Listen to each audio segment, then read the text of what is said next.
sir. Are you actually 60 years old? I'm 64. I thought you said your birthday. No, that was my dad.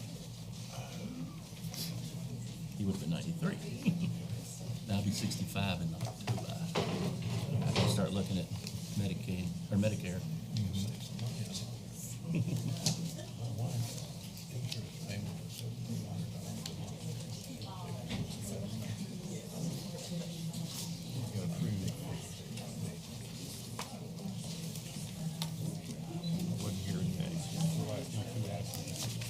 Yeah, appreciate that.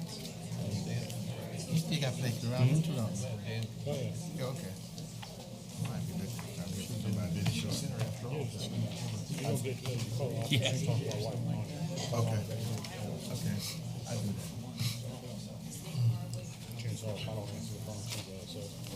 Appreciate that. Yeah. Yes, sir. You have office spaces too? Yeah. Well, I have some commercial, I don't know about that office space involved. Right. Nothing too huge or nothing. Don't you have them all? Yeah, I'm not even. Office space.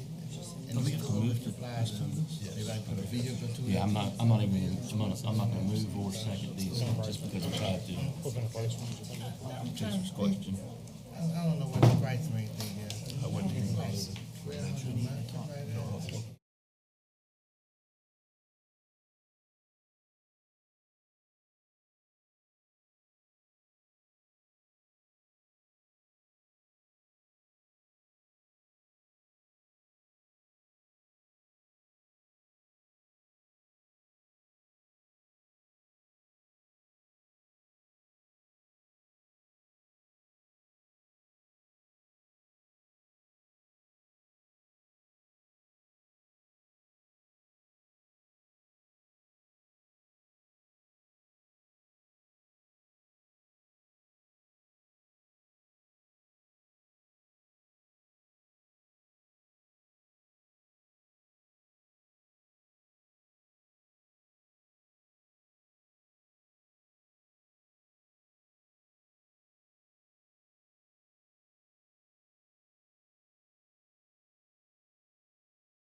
I'd like to call the Planning and Zoning Commission meeting of June 23rd, 2022 to order.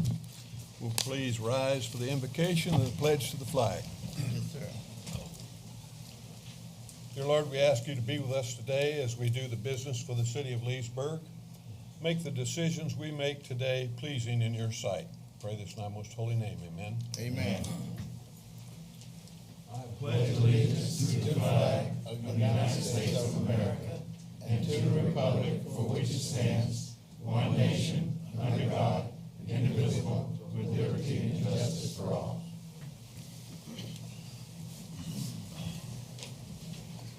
Gosh, you want to welcome everybody here. The meeting's been canceled. We just canceled the meeting. Just a little humor. We need a little humor with an agenda like we have today, okay? Okay, if we could, Dan, if you'll give these folks the rules of participation. Thank you, Mr. Chairman. Good evening, everyone. Welcome to the June 23, 2022 Planning Commission meeting of the City of Leesburg, Florida. My name is Dan Miller, Planning Zoning Director for the city. With us today includes Sabrina Mitchell, our Administrative Assistant 2, Senior Planners, Candy Harper, Christine Rock, and Diane Pacewitz. There should be some meeting agendas on the table by the door, by the exit door. If you would like to speak on a case, we would ask that you would please sign the speaker's registry and turn it in to Sabrina here, who is sitting to my left. Under the rules of participation, the meeting is conducted under the following process. The chairman will announce the case. Staff will read exhibits, including maps, photos, and text, into the record, and then present this information on the two screens here. Staff will then read a recommendation into the record. The applicant will have an opportunity to speak about the request. The chairman will allow time for public comment. The applicant will be allowed to have a time for rebuttal. The chairman will close the case to the public. The commission will discuss, then a vote will be taken, and the commission will move to the next case. The Planning Commission is a citizen board that's appointed by the City Commission. They are charged with two major responsibilities.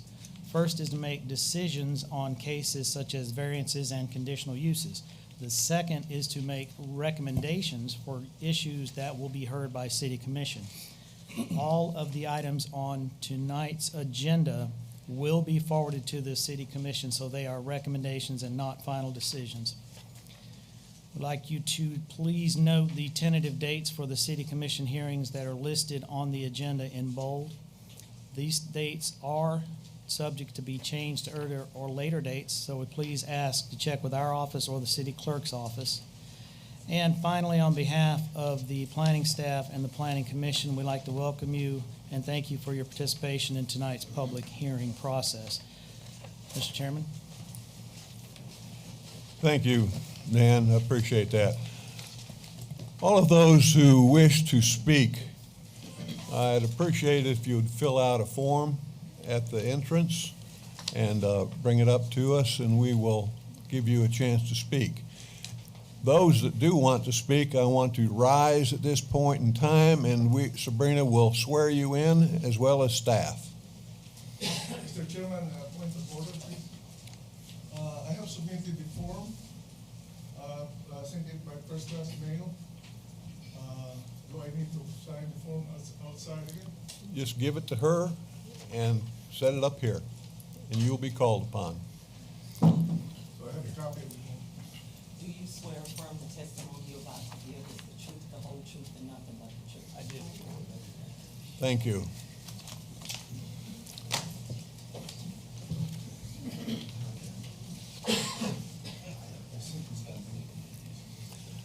Okay, first item of business, public hearing case Sscp 22173, Silver Lake Property Small Scale Comp Plan Amendment.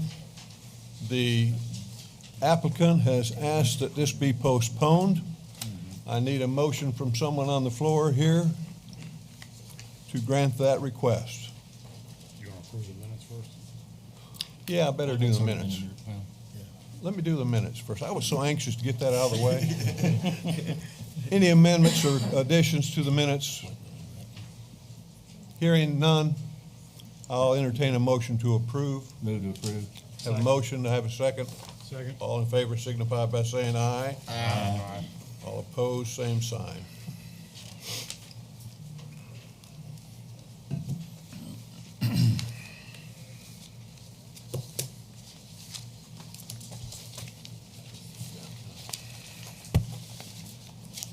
Again, to repeat, Sscp 22173 has been postponed by the request of the applicant. I need a motion to approve that delay. Make a motion to approve it. Have a motion, do I have a second? I second it. All in favor signify by saying aye.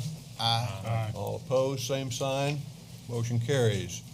Public hearing case PUD 22174, Silver Lake Property Planned Unit Development Zoning. This one has also been postponed by request of the applicant. I need a motion to accept that request. I make a motion to postpone it, sir. I have a motion, do I have a second? Second. All in favor signify by saying aye. Aye. All opposed, same sign. Thank you. If you'll notice, Commissioner beside me here, Tim, has not voted on those because he has a conflict of interest on those. Moving right on to public hearing case Sscp 22183, North Shore Subdivision, Small Scale Comp Plan Amendment. Mr. Miller? Thank you, Mr. Chairman. By way of background, Mr. Chairman and members of the commission, the next two cases are requests under case number 22-183 North Shore Subdivision Small Scale Comprehensive Plan Amendment. This one is a request to change the future land use category from Lake County urban medium to city estate. And then On the following case, 22-184, this is a request to rezone the property from Lake County C1 Neighborhood Commercial to City PUD Planned Unit Development. Property consists of 40.61 acres generally located east of US Highway 27 and north of North Shore Drive. This property is surprisingly still in Lake County. It's not been ever annexed into the city. Under the current county regulations, it allows for commercial development under the county C1 neighborhood zoning. The proposed changes, this would be an annexation, a comp plan, and a rezoning. The proposed changes will allow only residential development, which would consist of either 26 townhouses or 13, I believe it was 13 single-family residential houses. On this property, only the very southern part of the property can be developed, and that comes up to about give or take 3 acres. The majority of this property consists of flood zones and wetlands, which you will see in the maps in just a moment. Flood zones can be managed using engineer and site plans, but wetlands are much more environmentally sensitive and extremely expensive to mitigate, as the state of Florida does require you to create. If you fill in 1 acre of wetlands, the state requires you to create 1 to 10 acres of new wetlands for 1 acre fill.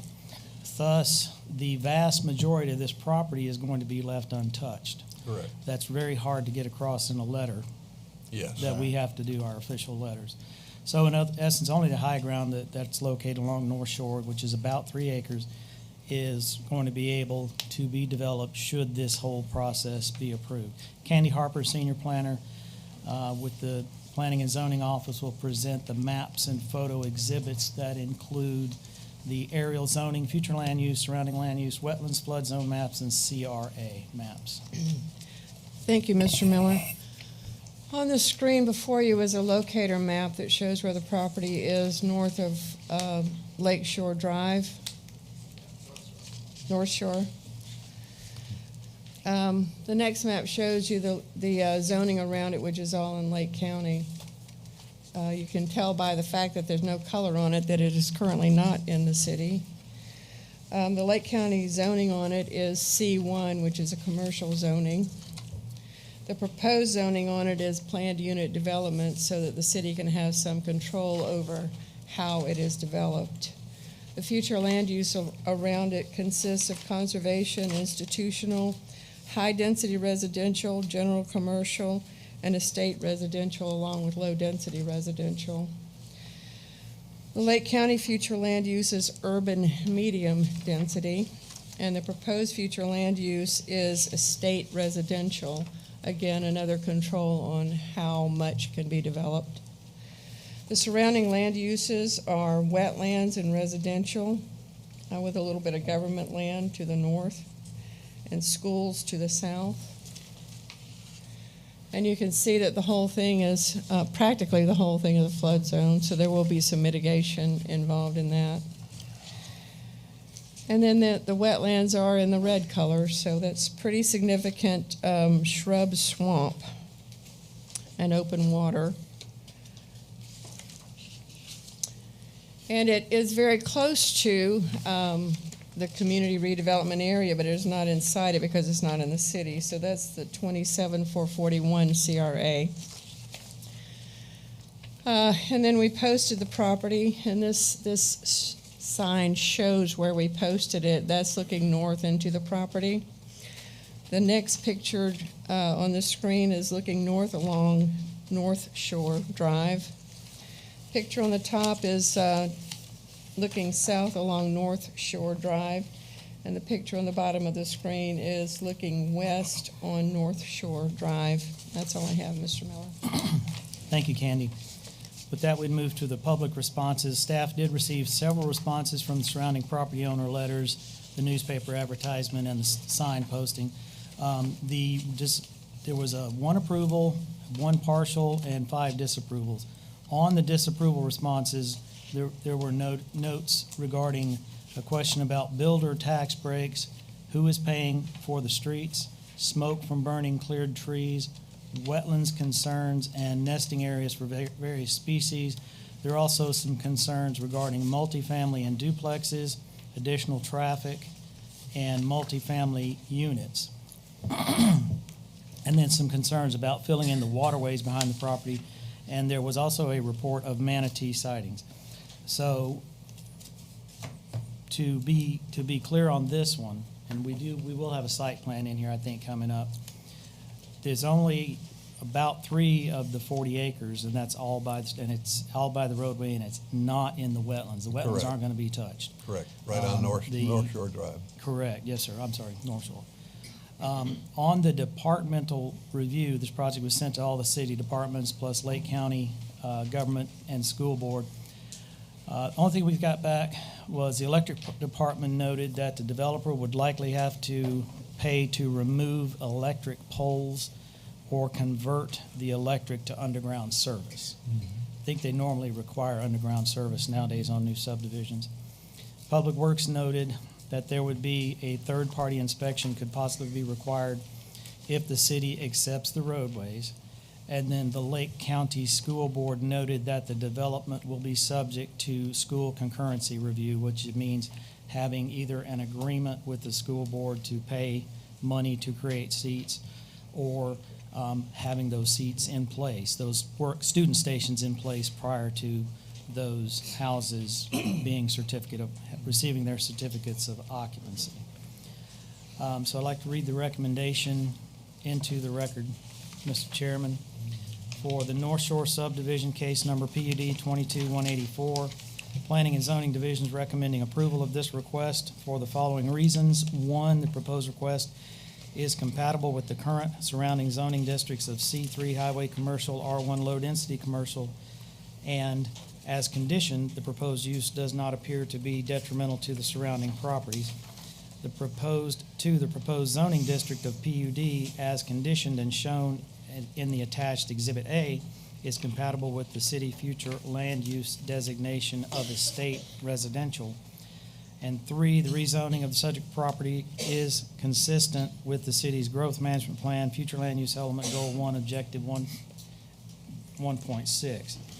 The action requested is to vote to approve the recommendation to rezone the subject property from Lake County C1 neighborhood commercial to City of Leesburg PUD plan unit development, and forward the recommendation to the City Commission for consideration. Just a quick rundown of the PUD itself, Mr. Chairman. Again, you have 40 acres, only 3, give or take, to be developed. The developer would have a choice of either doing 13 single-family homes or 26 townhouses, which would fit on 13, the same number of lots. There'd be no duplexes, correct? That's correct. That would be, and thank you for mentioning that, because under the permitted uses, there's only 2 uses that are permitted. That's either detached single-family units or attached, which is the townhouses. Right. Prohibited uses is duplex, triplex, quadruplex, or multifamily. Multifamily begins at 4 and up. The minimum house size, 1,700 square feet, minimum lot size, 6,000 square feet on the single families, and then minimum house size on the attached, which is the townhouse, would be 1,500 square feet. There are design and architectural standards required. The new, as we use them, dark sky lighting principles are required. 25-foot buffer planting is required. It will be platted, so it has to be sold. The lots have to be sold individually. I would like to make a change under 6D, under open space and landscaping. It says that what it says is there's a split rail or wood vinyl fence required around the entire property, and that is not the intention. It's only around the back. The back and sides? The back of the developed portion is that's what it was supposed to say. And I did not realize that was in there until late after this had already been published. So I just want to make that request. Beyond that, it's standard requirements that show up in every PUD. The stormwater management part of the PUD requires the submittal of a site plan. Under state law, all of the drainage and runoff that would come from any new development has to be maintained on that site. And are you able to find the site plan on there, please, Diane? It's a little bit tough. There we go. If you can go back one more, please. The entire site, Mr. Chairman, is along this boundary here. Right, This is all the wetlands. Only this part is developed. right. I don't see where that fence is mentioned, so you will have to, It's in 6D, and the only intent was along here, and that's it. split rail fence? Yes, sir. It's supposed to be split rail. Will you need that in a motion?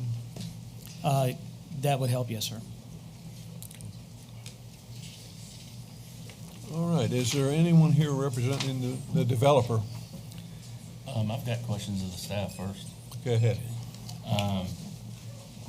My biggest concern would be the traffic that it would bring with the school there, because it's, I just happen to live in the neighborhood, and it's miserable when it's school time.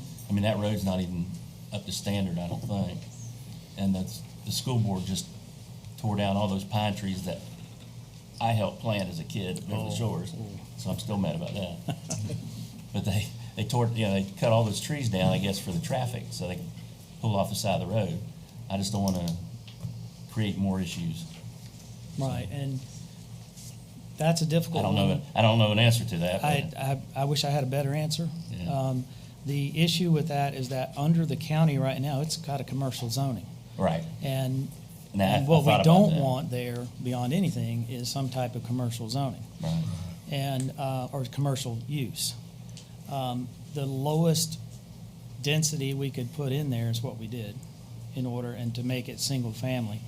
Yeah, I thought about that earlier, and It is a tough one to get in and out of there Yeah. during school times. The city has put a lot of money into the Lake County School Board via impact fees. So it may be something that, some of that money really ought to be coming back to city of Leesburg for upgrades in the schools and so forth. yeah, because I used to get on my soapbox a little bit. It's good. The way that the school board is designed, all the drop-offs and pickups at all the schools are horrible. Having a kid in school again, which I didn't expect. But it's just miserable the way they don't plan it out good. I'm done, sorry. Any other comments from the commission of staff? Anyone in the audience wants to speak on this issue? Well, I think the applicant is. Oh, this one. I haven't seen the applicant show up. There he is. Okay, well, come on in. And you'll be able to answer a few questions for us. Apologize, I was hiding. I didn't want to interrupt the soapbox there, so I was going to let you finish the soapbox. Jeff Summit with Summit Engineering 3667 Simonton name Place. again? Jeff Summit, Summit Engineering 3667 Simonton Place, Lake Mary, Florida. Obviously, yes, the traffic's an issue. We are going to have to look at the roads with the county when we come through for the site plan and work with them to try to address the issues that are out there. As Dan alluded to, we're preserving all the wetlands. There are no wetland impacts on the current site plan. We're not filling in any canals. That's not the plan. And really what we just laid out is basically something that's consistent with what you see surrounding the area. It's less dense. It's not a commercial development. It will be consistent with the development that you see both on the east, the west, and then as you go south past the schools. So we feel that it's a good plan, and we do feel it's consistent with the intent of the area. Okay, thank you, Mr. Summit. Thank you. Any staff have any questions of Jeff? Any commission have any questions of Jeff? Anyone in the audience here to speak on this issue? Have you been sworn in, sir? No, I have not. That's why I wanted everybody to stand I up. didn't think I was going to speak, but I've got some questions after hearing what you had All right, if you'll, Sabrina, Do you swear or affirm the testimony you're about to give is the truth, the whole truth, and nothing but the truth? state your name, sir, and where you live.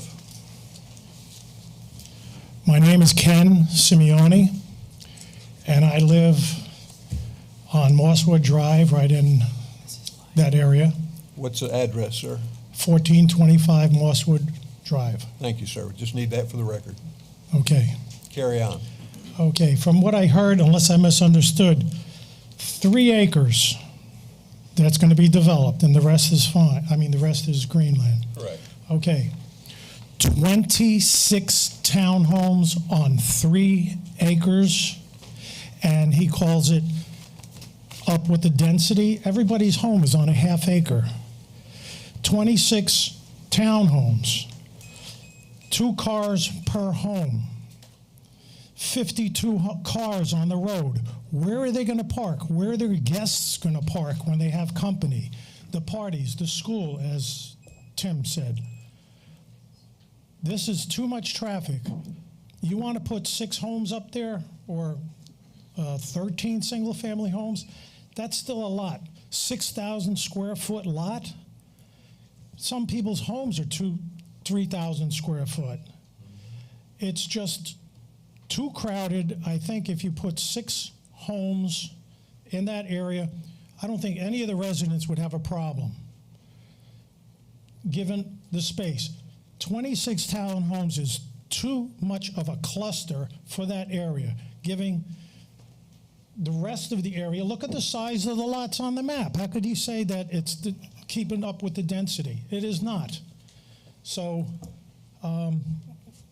that's what I wanted to say. Okay. Thank you, sir. Okay. Thank you, sir. Anyone else want to speak on this issue? Ma'am, have you been sworn in? I have. Very good. Come up and state your name and where you reside.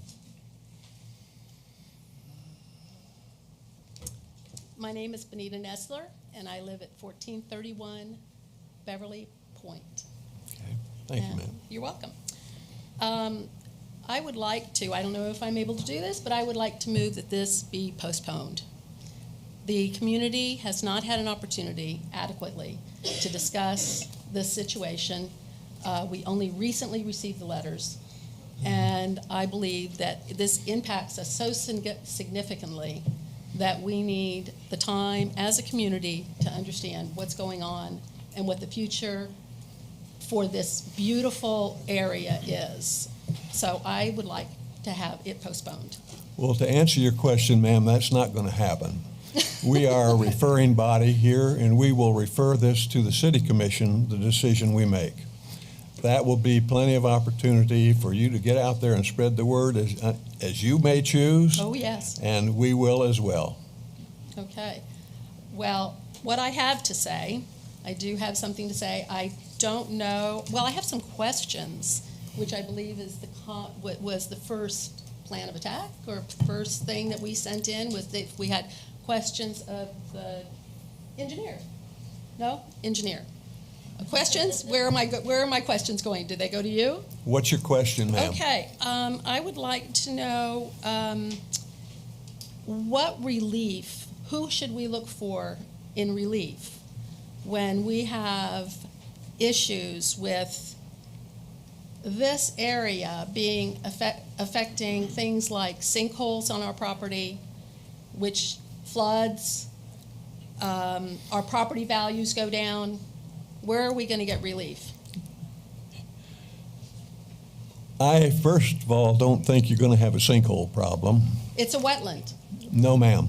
No, ma'am. They're not building on the wetlands. They're not building on the wetland, but that is because this is Lake County, and it is Lake County property.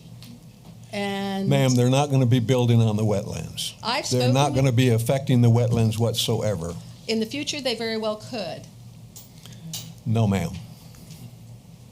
Mitigation, all you have to do is a 1 for 1 or a 1 for 10. No, ma'am. It doesn't work that way. Can I have that in writing? Can Dan, I have you that want assured? to address that real quick? Any type of wetland use in terms of mitigation has to go through the state. It's not I a understand that. I city- spoke with it's the not- state this morning. Excuse me, let me speak. Yes, It's I not will. a city issue, it's a state issue. Mm-hmm. And the state of Florida requires the creation, if they give you a permit, the creation of anywhere from 1 to 10 new acres. The cost of doing that is absolutely prohibitive. Very, very few developers will even touch that at any scale. Sometimes you'll see something on a very large project that's a very small portion of the property to get a piece of a road through. But nowadays, in other words, you couldn't build Disney today like it was I wished it because it hadn't was have been. a swamp. But you couldn't build it because of the regulations that cover wetlands. But those come under state statute, and it's literally incredibly cost prohibitive. We haven't seen much mitigation in the almost 20 years I've been here, maybe a couple of acres total. Okay, I'll take that. But we can For what you're find saying. what the state statute, the specific, I don't know the statute quotation, but we can find that for Okay. you. That's fine.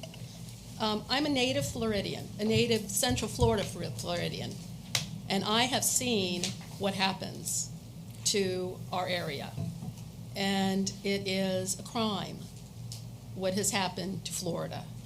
And I live there, that's my home.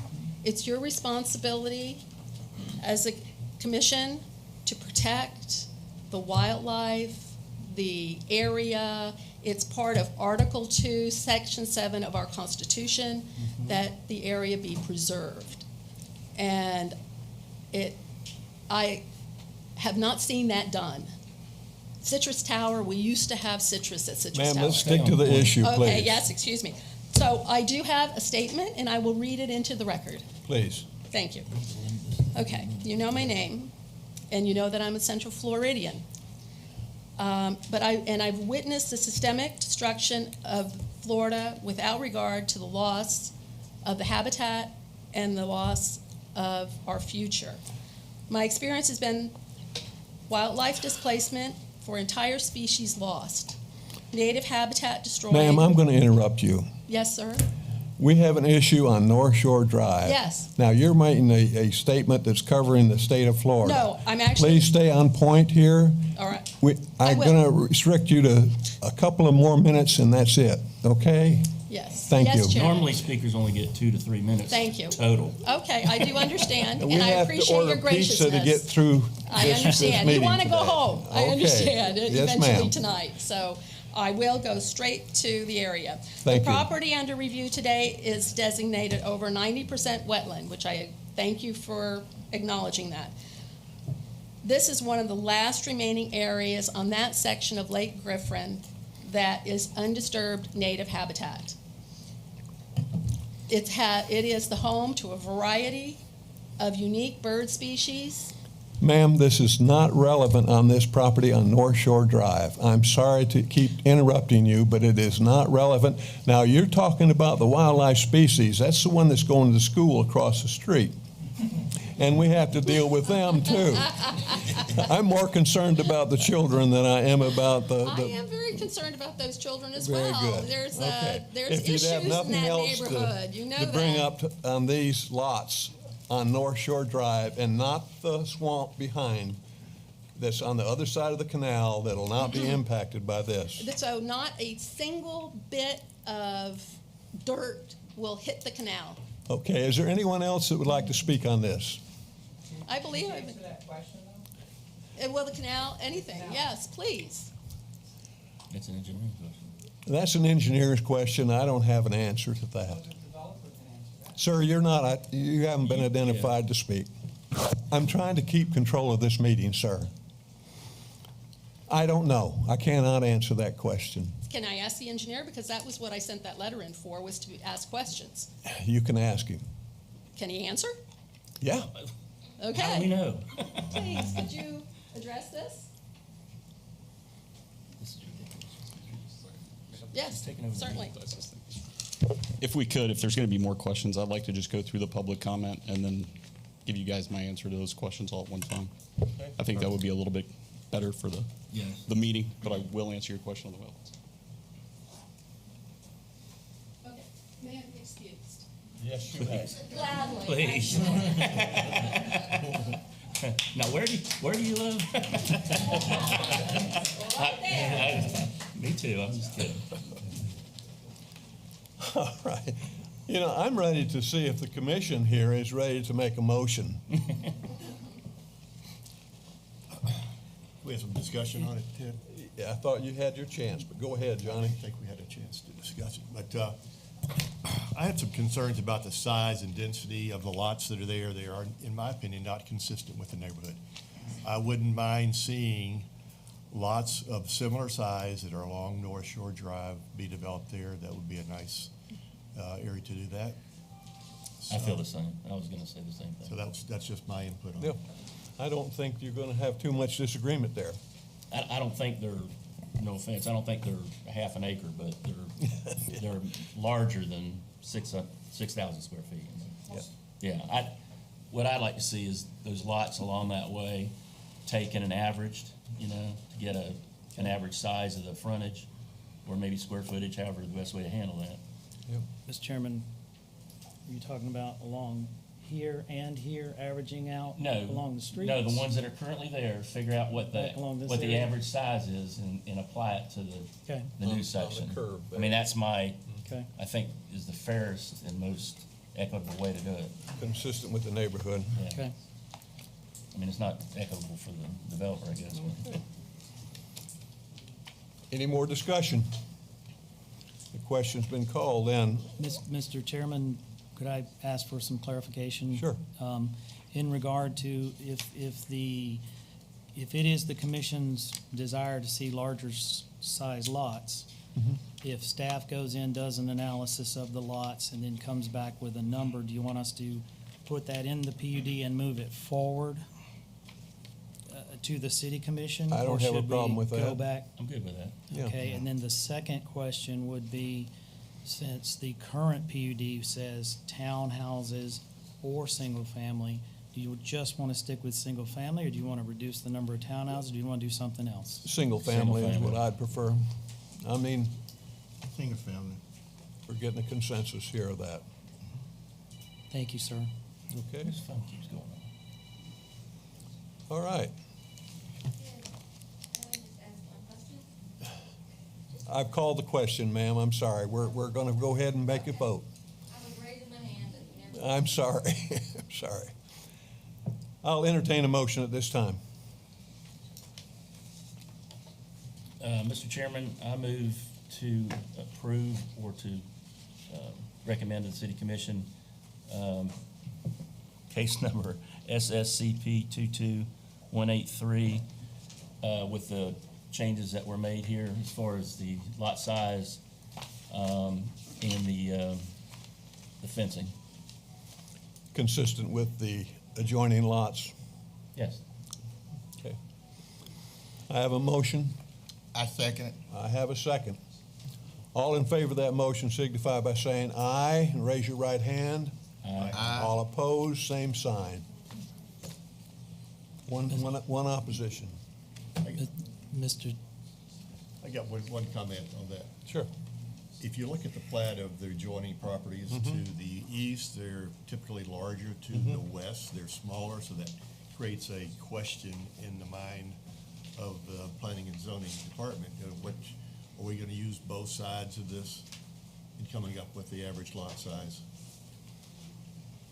Can Because you as handle go that, Dan? towards west, towards Highway 27, I can see that the lots appear to be probably 50 to 60 feet wide in that area. If you stick to canal frontage, you'll find most of those are about the same.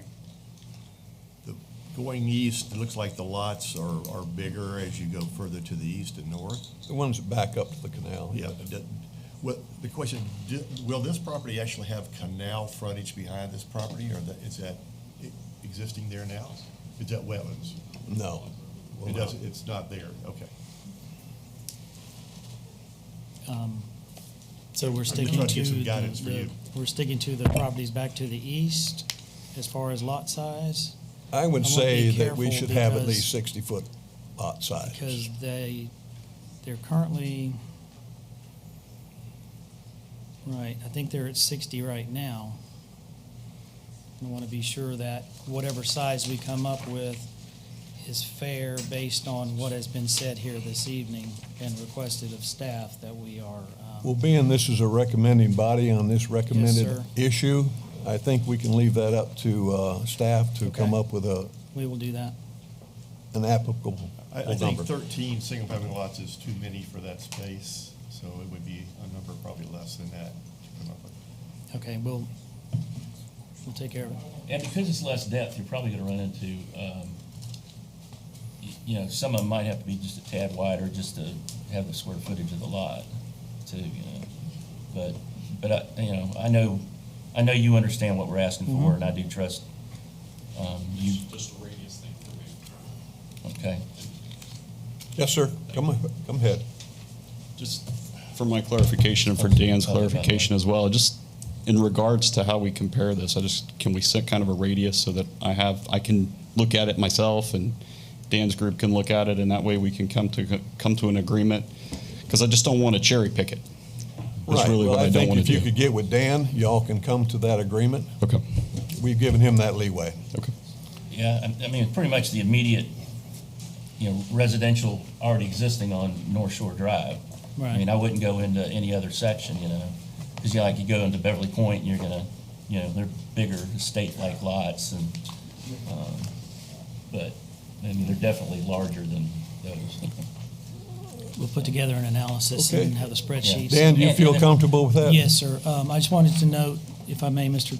Chairman, for the public, it will go to, subject to Mr. Summon and I coming together on this, it is planned to go to the July 25th City Commission for first reading, and then to August 8.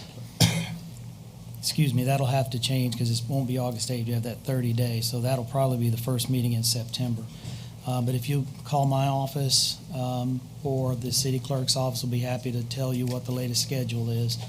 And the city commission agendas come out usually to the public the Wednesday before the Monday meeting. So yesterday, this coming Monday, city commission came out. So I encourage everyone to please look at that. Please feel free to call my office. We're right across the street. And we'll give you an update as to where we are. Thank you, Mr. Chairman. And this will give you, the double check, since we're not gonna review it again. I don't think it's open to the public anymore, sorry. No. No, we're done, sir, with public comment on this. Yeah, I'm trying to reassure you now, that's why I'm speaking at you. This- But- I mean, I was just gonna say the size of the lot. All right, I'm going to introduce the next case. Dan, Never mind, Yes, sir. I'm done talking. on the public hearing Trying to help case, you out here, buddy. Plan Unit Development 22184, which is the changing the zoning on this property. Yes, sir. We can just go ahead and Everything remains I'll the same. entertain a It's all motion done. on that as well. PUD 184. I'd like to make a motion to approve the public hearing case PUD 22184. To approve it. Mr. Chairman, if I may. Yes. Mr. Miller had made a recommendation as well on paragraph 6D of the PUD. Mr. Miller had made Mr. Miller had made a recommendation as far as paragraph 6D on the PUD for this particular one, is for that railing. So I just wanted to remind the commission of that. Thank I you. wrote spilt rail The instead of split rail fence Right. got forgotten as we were going. Thank you. That's right, yes, sir. Thank you. So we have a motion to approve the rezoning Second. and a second. All in favor of that, please signify by saying aye. Aye. Aye. Same size. Now, this is all subject to the department and the developer coming together on the lot sizes. And we're definitely not going with multifamily. The commission's feeling is we're not going with connected homes. We're Connected, talking right. single-family homes. And I think that Everybody should be happy with that. I know I am. And what I tried to say before I was rudely interrupted, is that the vote will be done on the second reading. It'll be read and introduced, but it's that second meeting is when they're gonna vote on it.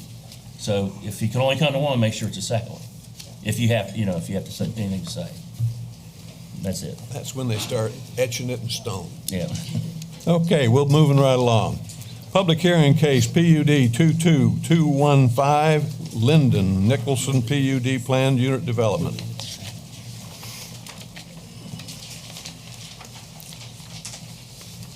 And feel free to leave or stay, whatever you want. Don't feel like you're obligated to stay.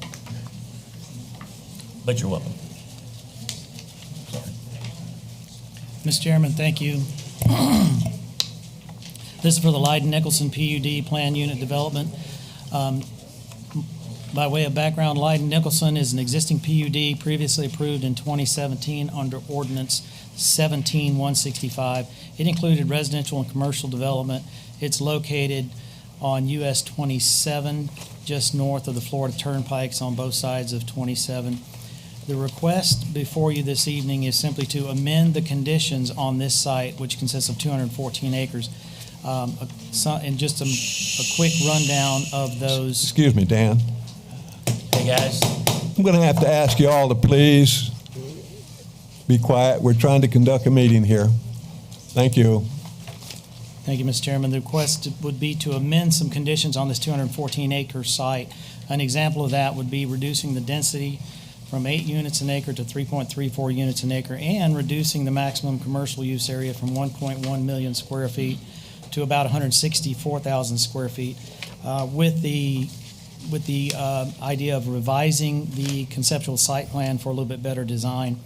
The permitted uses will remain the same. You have single-family detached, single-family attached, and commercial uses. And the site plan does allow for a variety of lot sizes. We also added a berm along US 27 as a sound barrier. We've seen those used successfully. So basically, as they're scraping off the dirt, they just move it there. And right. That way they don't have to. So at this point, Candy Harper, Senior Planner, I'd like to ask you to present the maps and photo exhibits. Thank you, Mr. Miller. On the screen in front of you is a locator. The road to the north is Dewey Robbins. That's the northern extent. And it's on both sides of bridges, and it's on both sides of US 27.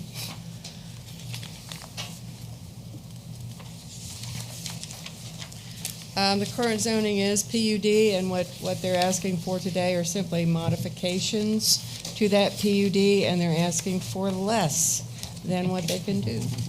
That's refreshing to hear. Aren't we surprising y'all today?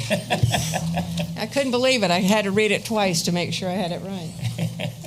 So you can see it's surrounded by Lake County zoning, which is mostly agricultural, with a little bit of PUD from Lake County, and residential professional, which is kind of odd out that far. The proposed zoning, as I said, is planned unit development. The future land use on it right now is low-density residential and general commercial. And Lake County future land use is rural transition, but only after you get west of 27. And then it's urban low-density to the north and west, surrounded by residential properties at this time. A little bit of mining south of the turnpike. And you can see there are wetlands around it, but there's only the tiniest little bit on this property. Commission District 3 at the moment. We did post the property. This is as you come on 33 over the interstate. That's looking north into the site. And the picture on the bottom is looking east along bridges. Picture on the top is looking south on bridges, so it's across the street. The next picture is looking west along Bridges Road. We did post it every time the property line changed, just to let you know. I'm about to say we have enough pictures. Yeah, we do have a lot of pictures. So this is showing that we did in fact post it. That's looking into the site Bottom picture is looking west along Bridges. Top picture is looking north from the posting, and the bottom picture is taken looking east on Bridges Road. We posted it again to make sure we covered all the property.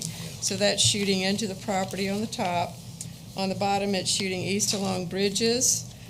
Top picture is looking south on Bridges Road, and the bottom picture is looking west on Bridges. And for a third time, where I had to climb a hill to post the sign. Hazard pay. That is looking east into the property on US 27. Picture on the bottom is looking south on US 27. Picture on the top is looking west on 27, looking north on 27. And then we got out to the US 27 and took pictures at Dewey Robinson 27, so that's showing you the posting. Bottom picture was taken south on 27. Picture on the top is looking west on 27. Picture on the bottom is looking north on 27. Then we posted it again as the property's changed along the right-of-way. It's a picture looking west into the property on US 27. Picture on the bottom is looking south on 27. And then, of course, we had to post when we got a little bit further down the road. We're almost done. There's two sides of 27. Keep that in mind. Picture on the top was taken looking west into the property from 27. Picture on the bottom is looking north on 27. This picture is taken looking east on 27, and you can see the picture, or the posting on the other side of the road. Picture on the bottom is taken looking south on US 27. So we have the posting covered. I missed the turkey. I'm sorry. We scared them when we walked up, and the rattlesnakes. Mr. Chairman, Yes. I believe that's proof that if anyone ever questions, does this department properly post? It does, sir. I'm just worried about the copy machine bill. Okay. If I may move on to the public Please. responses. Please. We did receive some responses from the surrounding property owners, one approval, one disapproval. The responses indicated traffic noise, crime, property values, environmental impact were the main concerns that came back from that. One person was concerned about the use of their water acreage, and I do not honestly understand what they meant. As long as our water acreage is not used for calculation of the number of residences built, I see no objection. This development would not use anyone else's water or acreage, so I'm not sure what that meant, but Correct. if she's here, I'll be glad to try to talk to her about that. Under the department reviews, it was sent to the city departments plus Lake County government and school board. The concerns, we did receive back from the fire department a concern about continuing to meet their standard response times that they have a level of service for. So we will get with the, staff will get with the applicant and make sure that there are open communication between the fire department and the proposed, the applicant. Since there are a number of zoning cases going out in this area, it is likely that a number of the developers will need to get together and work on some different either utilities or police or fire services, but we want them all to work together so that not one group is bearing the entire load and Correct. everybody else is getting the benefit of it. Lake County School Board did note that the residential portion of this development is subject to the school concurrency review. There is on the back, Exhibit E of this PUD. I got a question about that Yes, real sir. quick, just for my own education. If they're decreasing the density, thank you. Would that even apply? I mean, they wouldn't do that again, would they? It depends. Is it age restricted? Not to my knowledge. But what I'm And saying, we it's already can't been approved control for a age certain discrimination. amount, and they're making it less. They're So why making would it the less, school- but when you change a site plan in any significant way, you do have to come back through to be sure that it's approved. Now, again, remembering that a site plan in a zoning case is conceptual. And when you get out there on the land to do hard engineering, things can change a bit. Right, right. But in this case, there was some changes to the site plan itself, and they're mixing up different lot sizes within there. So they wanted to be up front and just come up and say, this is what we want to do. So staff didn't certainly have a problem with that. I was just curious on whether, certain agencies get a second shot at them when it's going to be less, really. The agencies do get a shot, Okay. and they do make themselves heard. Okay. I knew that.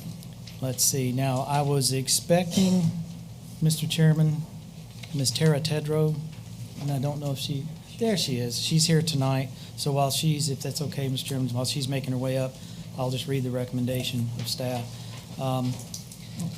For the project Lyndon Nicholson PUD amendment, case PUD 22-215, Planning and Zoning Division is recommending approval of this request for the following reasons.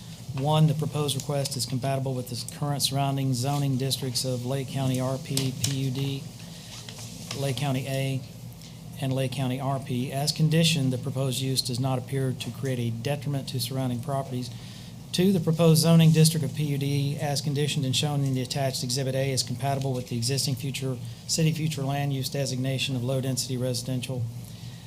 Three, the rezoning of the subject properties is consistent with the city's growth management plan, future land use element goal 1, objective 1.6.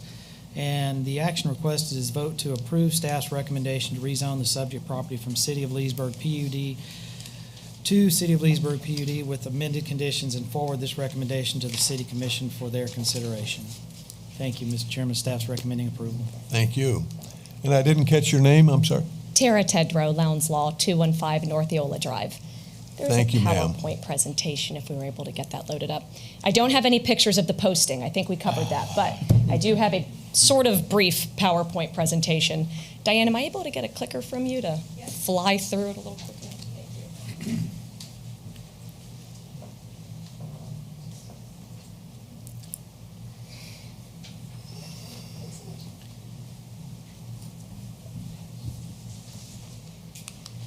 This aerial shows you where the subject property is located. It's a little over 214 vacant acres comprised of 3 separate tax parcels, about 19 and a half acres of which are for stormwater management.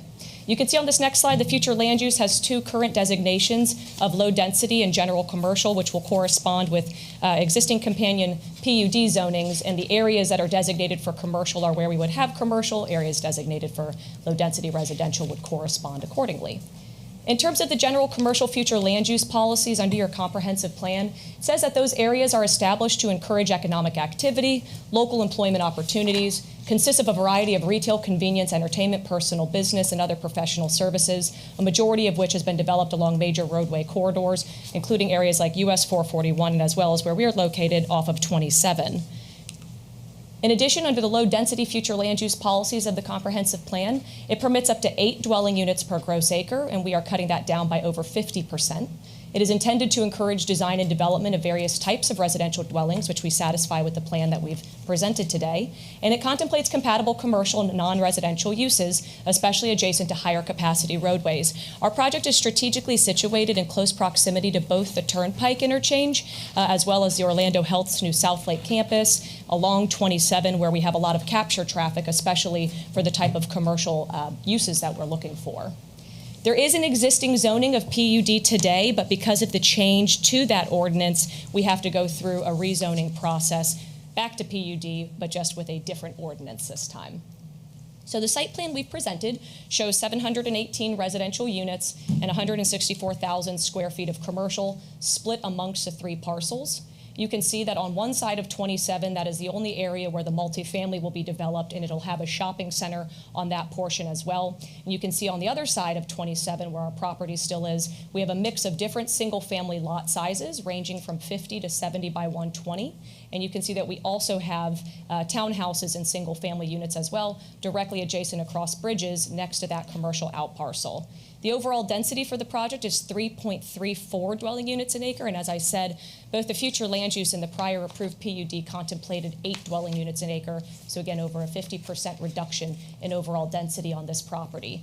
We're excited for the commercial uses. We have a Florida-based grocer who's going to be coming in for a shopping center there to anchor that shopping center. And we are in talks already with different restaurants that we can bring. I know that's something that the city's been saying we would like to have, and I think it's a great location, especially where we are with the Turnpike, the hospital, and the planned commercial that's going to go around that Orlando Health campus, that this is going to be a great corridor. It'll also be great for residents who will have access if you work in Leesburg, or if you're a commuter and you're traveling outside, you need to take the Turnpike or 27 somewhere else. Really efficient and convenient access.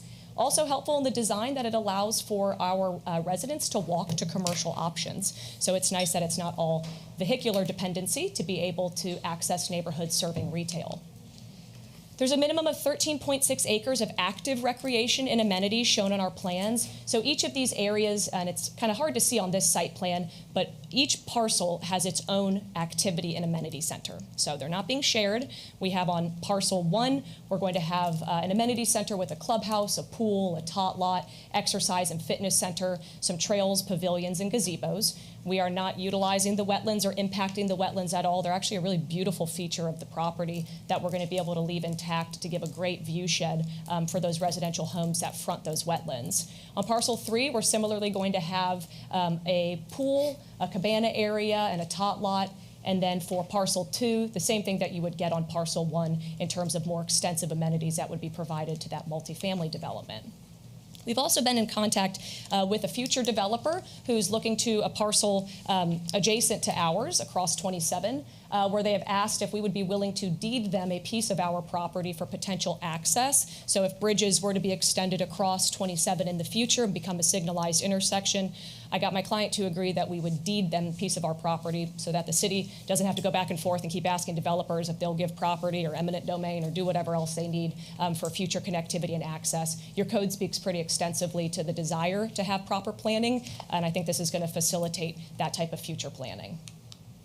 For a data comparison between the prior approved PUD and what we have now, you can see that in the 2017 PUD, it had 481 single-family units, 283 multifamily, which were a mix of both apartments and townhouses. In the new PUD, we have 292 single-family, 288 multifamily, and 138 townhomes, which is a reduction of 46 units overall. The most significant reduction, however, comes in the commercial square footage, whereas it contemplated over 1 million square feet of commercial uses. We have that down to 164,000, so a much more compatible neighborhood-serving scale commercial development on each side of 27 that I think is going to be a great amenity for the overall city, especially as well for our residents. A lot of data on this table, but I just wanted to show you to highlight the second side is really what's important. We had a traffic study done that ran numbers on what our type of trip generation would be. Of course, there's a lot of capacity left, even if we go and look at a 2027 build-out. US 27 still has 20 to 50% capacity left, even after accounting for future background traffic, future developments in the area, as well as what the impacts of our development would be. But most significantly, if you look at transportation differences between what was approved in 2017 versus what is approved if our project goes forward, it is a net reduction of an estimated 30,000 daily trip ends. So a very significant reduction in traffic impacts that would be generated.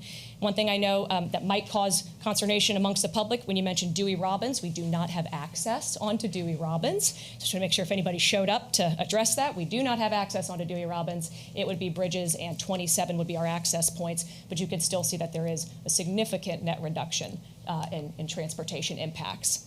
We submitted some conceptual renderings. Of course, the PUD ordinance lays out all of the different design standards and development standards. One of the things that I had talked to staff about this morning, and it'll be in the requested motion at the end, there was one Scrivener's error inside the development standards in the ordinance, and that was just because it referred to townhomes as single-family homes, and it should say single-family attached, just to make sure those development standards were clear.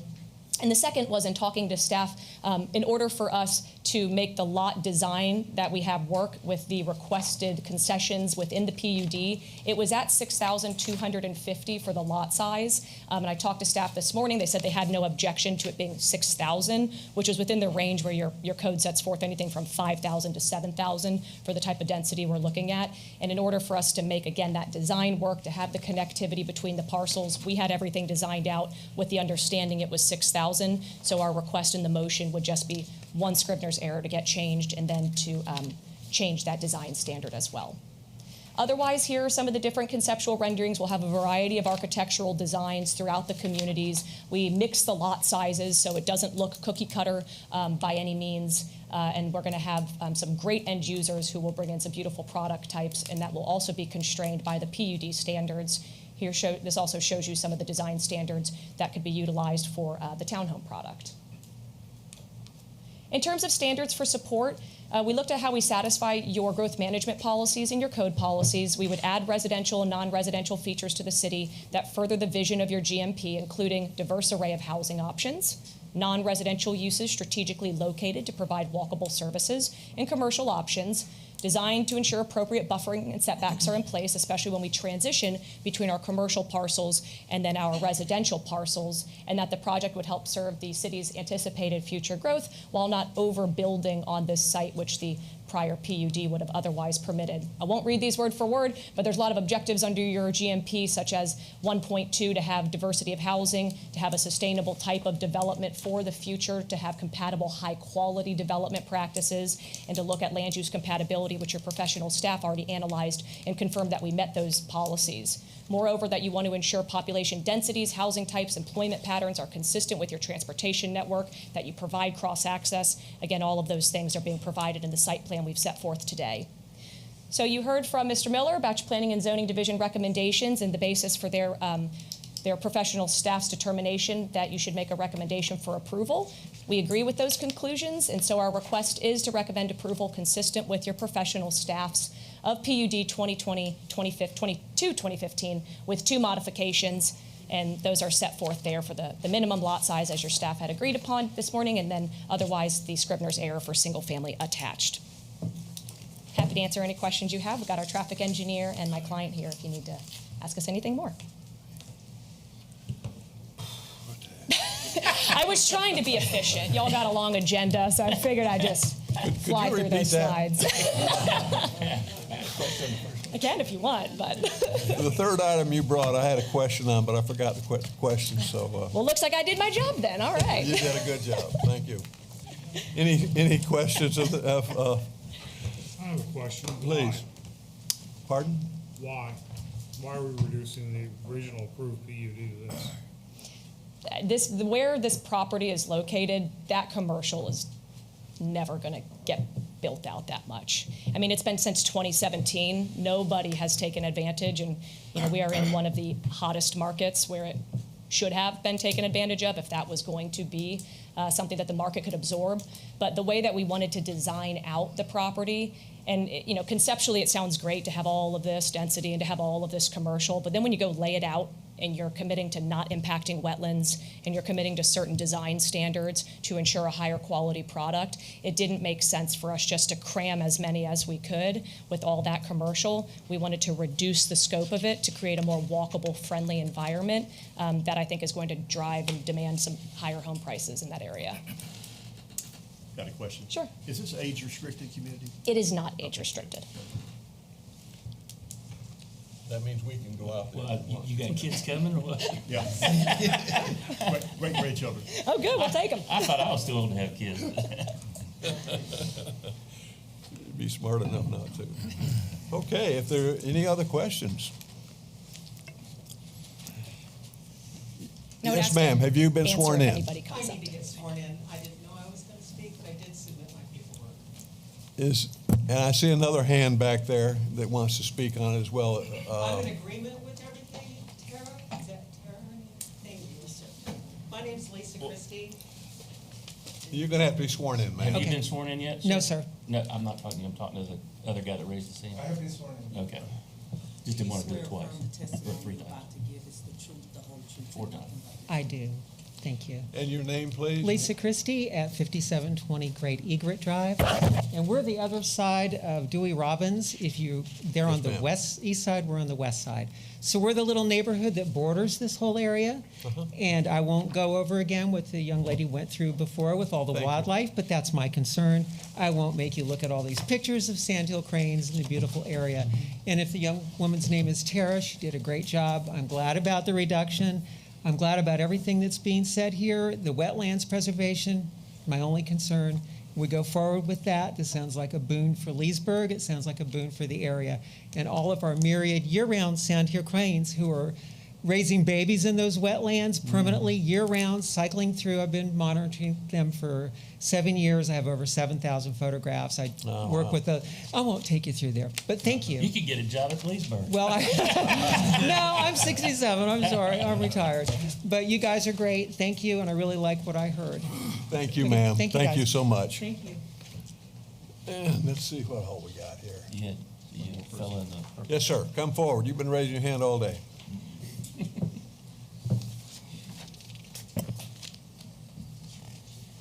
Actually, I'm a new neighbor of Lisa here. I just live. Your name and address, sir. My name is Mario de la Victoria, 5624 Huntington Street, Leesburg, Florida. Also known as the Plantation. Okay. So, to be honest, I have not been in Leesburg for a year yet, but it will be a year next year. Okay. So, welcome.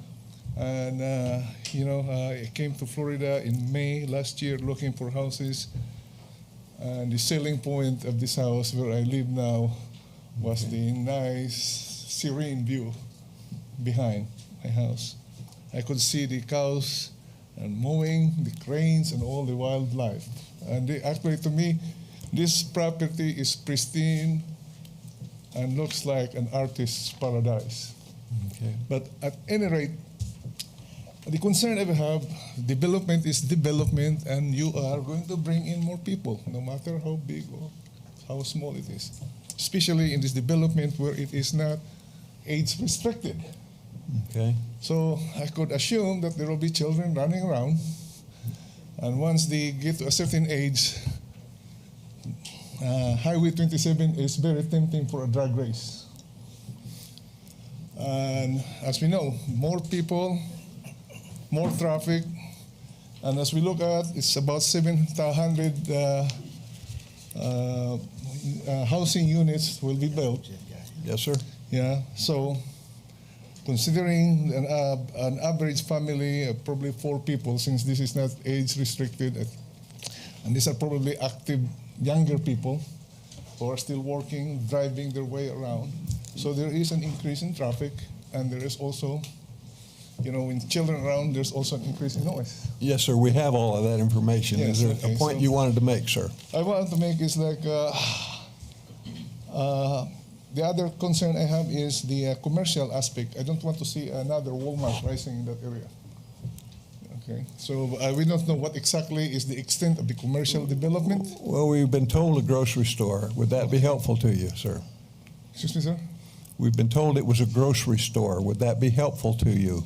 I don't mind driving 4 miles down to what you call this. Well, they did decrease the commercial development by about 950,000. Yeah, I mean, it's a good thing, but as I said, development is development. And Sir, you do realize that this has already been approved before, and they're reducing the size of this. Well, I'm glad. So you should be happy with that, sir. I am glad. So, I mean, they could build it now and build it much bigger than what they're asking for now. Okay. So are you going to argue that point, sir? Well, I'm not arguing that they're reducing it. I didn't realize that this has I'm just trying to keep this moving along. Okay, I know. With your respect, I didn't realize that this has already been approved, and I didn't have much of any details as to what's going Right. on. I just wanted to educate you on that. Oh, thank you for the education. And thanks for coming. We appreciate your input. I'm always have an open mind, but as I said, in overall, development is development. More people, more traffic, more traffic, more accidents. And Welcome to more Florida. noise. Yes, sir. I can appreciate that. That's my concern, sir. Thank you, Mario.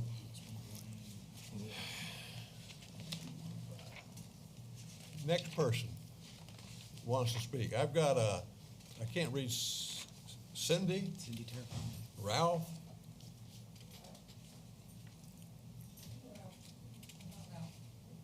These are different ones. Yes, ma'am. I'm Cindy Terrapini. I think you might have my Thank sheet you, there. ma'am. Thank you. I got you right here. Yes, sir. Thank you so much. Appreciate the opportunity to speak today. My name is Cindy Terrapini with Terrapini Planning Strategies. I'm located in Tarpon Springs at 128 East Tarpon Avenue. And I'm here today because I represent Barkey Groves. So the developer that Ms. Tedrow mentioned that she was cooperating with is my client of Barkey Groves. Barkey Groves is a 717-acre parcel. It's on the east side of US 27. We're immediately adjacent to the multifamily portion of the Ms. Tedrow's project. With me today is Harriet Scales, who is the owner of the property. It's owned by the Scales family. You probably also know their local business, Key Scales Ford, right here in Leesburg. We have been having conversations with both the developers as well as I spoke personally with Ms. Tedrow, and we greatly appreciate that they are going to cooperate with us, and the two developers are going to work together to be able to extend Bridges Road to the east, so there will be a full intersection at US 27 and Bridges Road. We think that will benefit both projects. Clearly, it will certainly bring a full intersection, full signalized intersection there much sooner when it's a all four-way intersection with both projects included. We have agreed in concept to cooperate off this. Actually, the site plan that Ms. Tedrow showed you showed that as well. And they have agreed to deed a small piece from their property that is really of no value to them, I don't believe, to the Barkey developers. And our project has been submitted. It's under review by the county, by the city, and we will be back, barring any problems or issues. We expect to be on your agenda next month to talk about our project, but we just want to be here and support the Lyndon Nicholson project and greatly say in public how much we appreciate the developer and the attorney cooperating with us on this connection. So the the blue arrow where you see there, that was, the idea is that Bridges Road would extend due east, so you would have a full four-way intersection at US 27 and Bridges Road. And I thank you for your time, and I'm happy to answer your questions. Well, I thank you for cooperating with your neighbors. That's always helpful. It's always better to cooperate. Yes, sir. Amen. Amen. Thank you so much. Is there anyone else that wants to speak on this, please?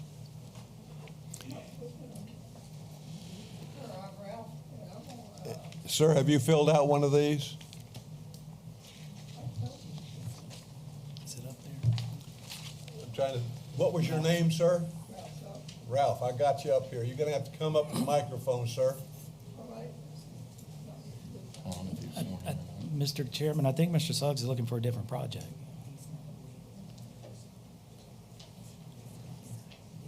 PUD 218. I think he's looking for the Yes. Sunnyside Oaks project. We're not quite there yet. Sir, we haven't brought that item up for discussion yet. You're ahead of yourself. Number 7. I'll behave myself, maybe. Have a seat, and we'll call you when that Sunnyside issue comes up. I'm sorry. Some of this PU 184.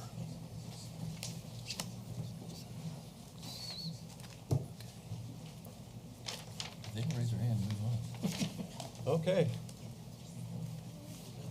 Go ahead, Dan. Rescue me. Okay. Mr. Chairman, staff's recommending approval. We read through the That's already been done. recommendations, so we're ready for you to move to a vote, I'll entertain a motion. including the requested amendments. Could you put those two items up there requested? One was on 6,000 square feet and then single family attached. And you have those in the minutes, so we don't have to repeat it exactly, right? Mr. Chairman, on PUD 22-215, I move to approve and recommend to the City Commission this case with the two changes That was as specified. minimum of 6,000 square feet and single family attached. I have a motion. Do I have a second? Second. I have a second. All in favor signify by saying aye. Aye. All opposed, same sign. Thank you. We're moving on to Royal Palm. Am I ahead of myself here? No, you No, good. that's right. Public hearing case, PUD 22217, Lakes at Royal Palm, Phase 1 and 2, PUD minor modification for a PUD. Thank you, Mr. Chairman. I'd like to begin with the background on this project, the Lakes at Royal Palm. Mr. Chairman and members of the commission, this case is to amend the existing setbacks on the current PUD for the Lakes at Royal Palm apartment complex.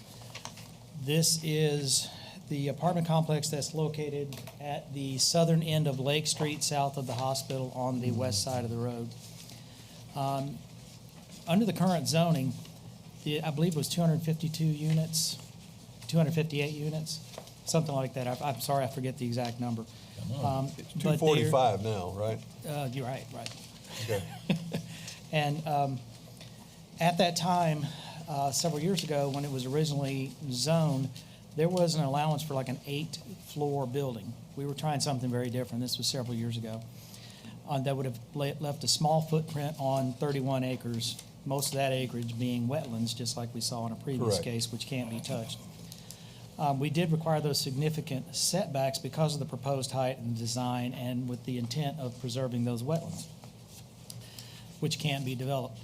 However, when the last PUD was approved, there was a conceptual design, but not a final, closer to final design.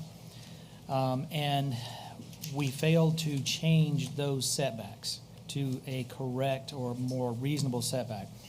If I remember correctly, on the north side of this property, it was something like 200 feet, and on the east side, it was about 100. So those were very significant setbacks, but they were there because of the tall building. Right. So I'd like to ask, basically, so what we're asking tonight, the applicant has come forth and said, we have a different design, it's lower, fits in a little better on the property as far as the design, and they wanted simply to reduce these setbacks. They keep the same number of units, they maintain the integrity of the wetlands, they're not touching the wetlands. So basically just a better design.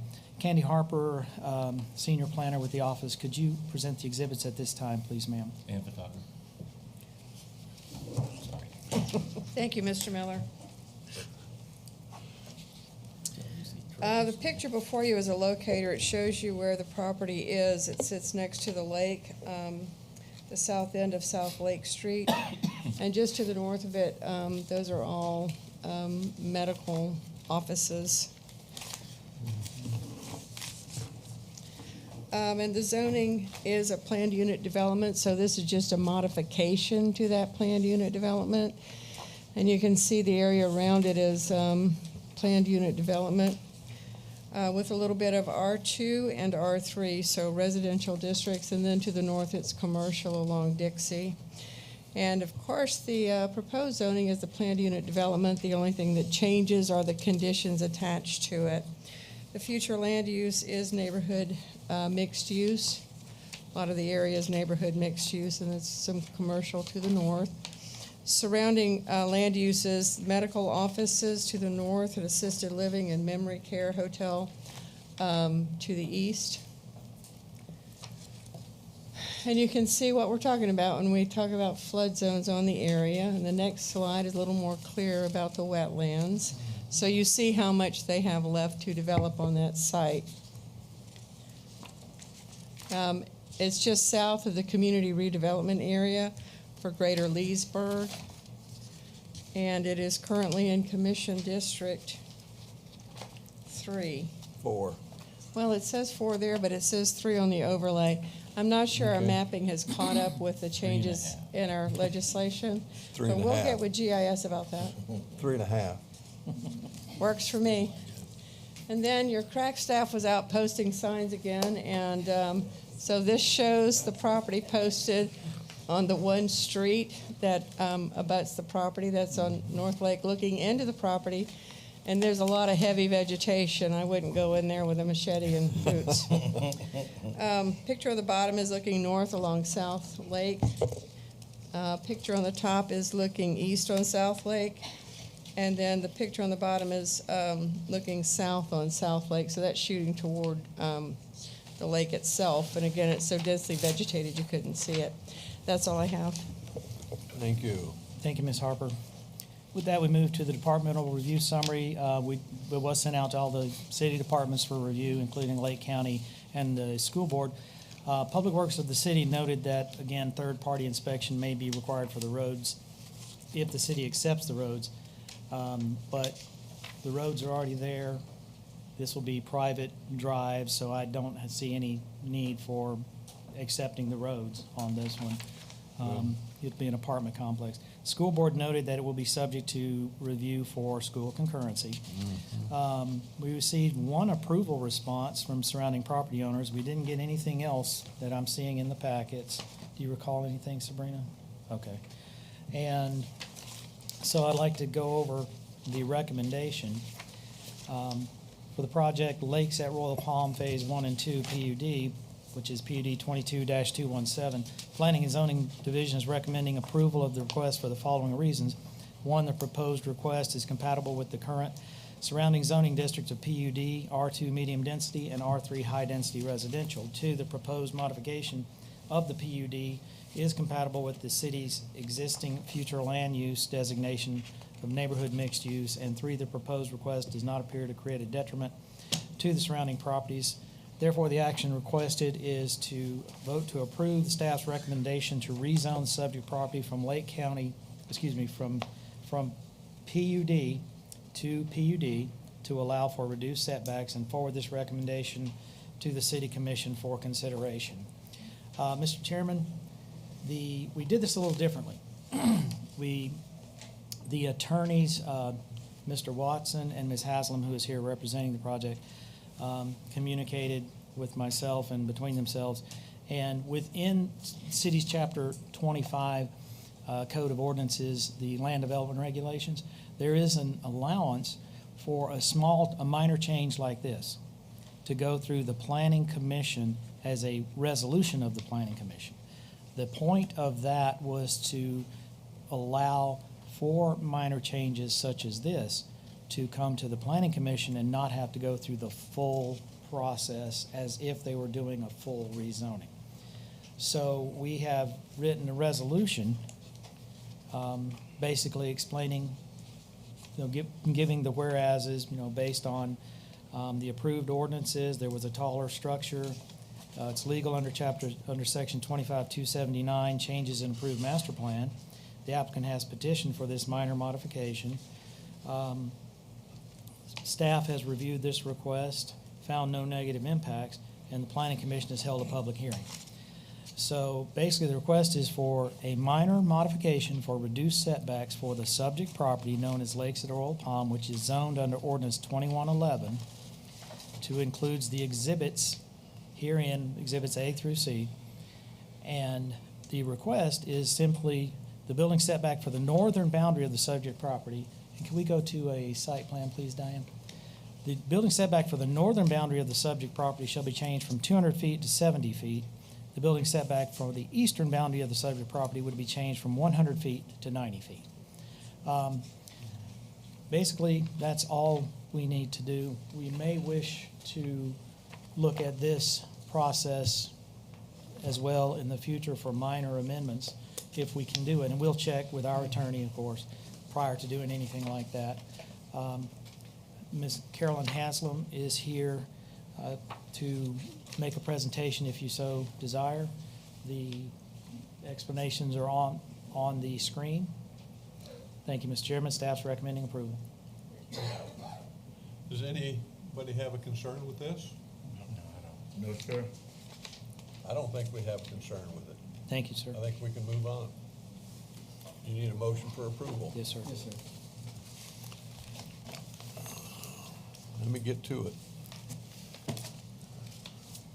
Public hearing case PUD 22217, Lakes at Royal Palm, Phase 1, Phase 2, PUD minor mod. I need a motion for whatever. Mr. Chairman, I'd like to make a motion to approve public hearing case number PUD 22217. I have a motion for approval. Do I hear a second? I have a second. All in favor signify by saying aye. Aye. Raise your right hand. All opposed, same sign. Motion carries. So you need my signature on this, or are you going to have an original? We'll get you an original. Okay. Thank you, sir. All right. Sorry to cut back on your billing time. Yeah. Yeah, come back when you can stay a while.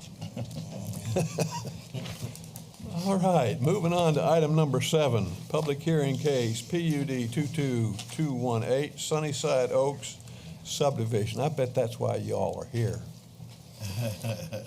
Thank you, Mr. Chairman. This is PUD 22218, Sunnyside Oaks Subdivision, PUD modification. This is a zoning request on 32.86 plus or minus acres. A request for 83 units with conditions as attached in your packets. I'll note that the request was for 83 units. The actual conceptual site plan came in lower at 76 units. This is on the north side of Sunnyside Drive and Let me- west can I of break Fern in just- Drive. Yes, sir. Not to mess you up, but, so what are we considering then? Are we considering the lower number, or the higher number? Actually, the lower number. Sorry. Thank you.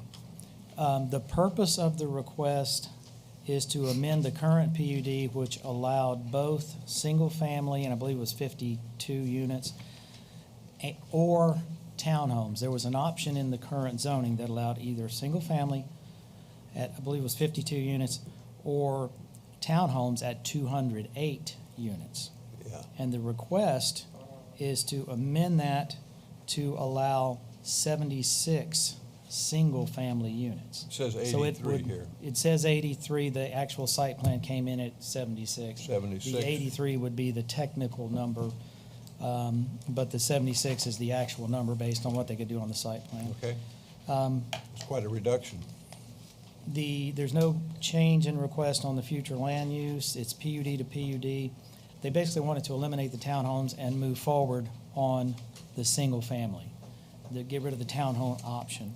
Under the PUD zoning as it's presented, the lots are 60 feet by 120, which are 6,000 square feet.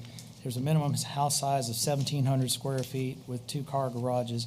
There are architectural standards, 25-foot buffer around the entire property, 16,600 square feet, acre recreation site.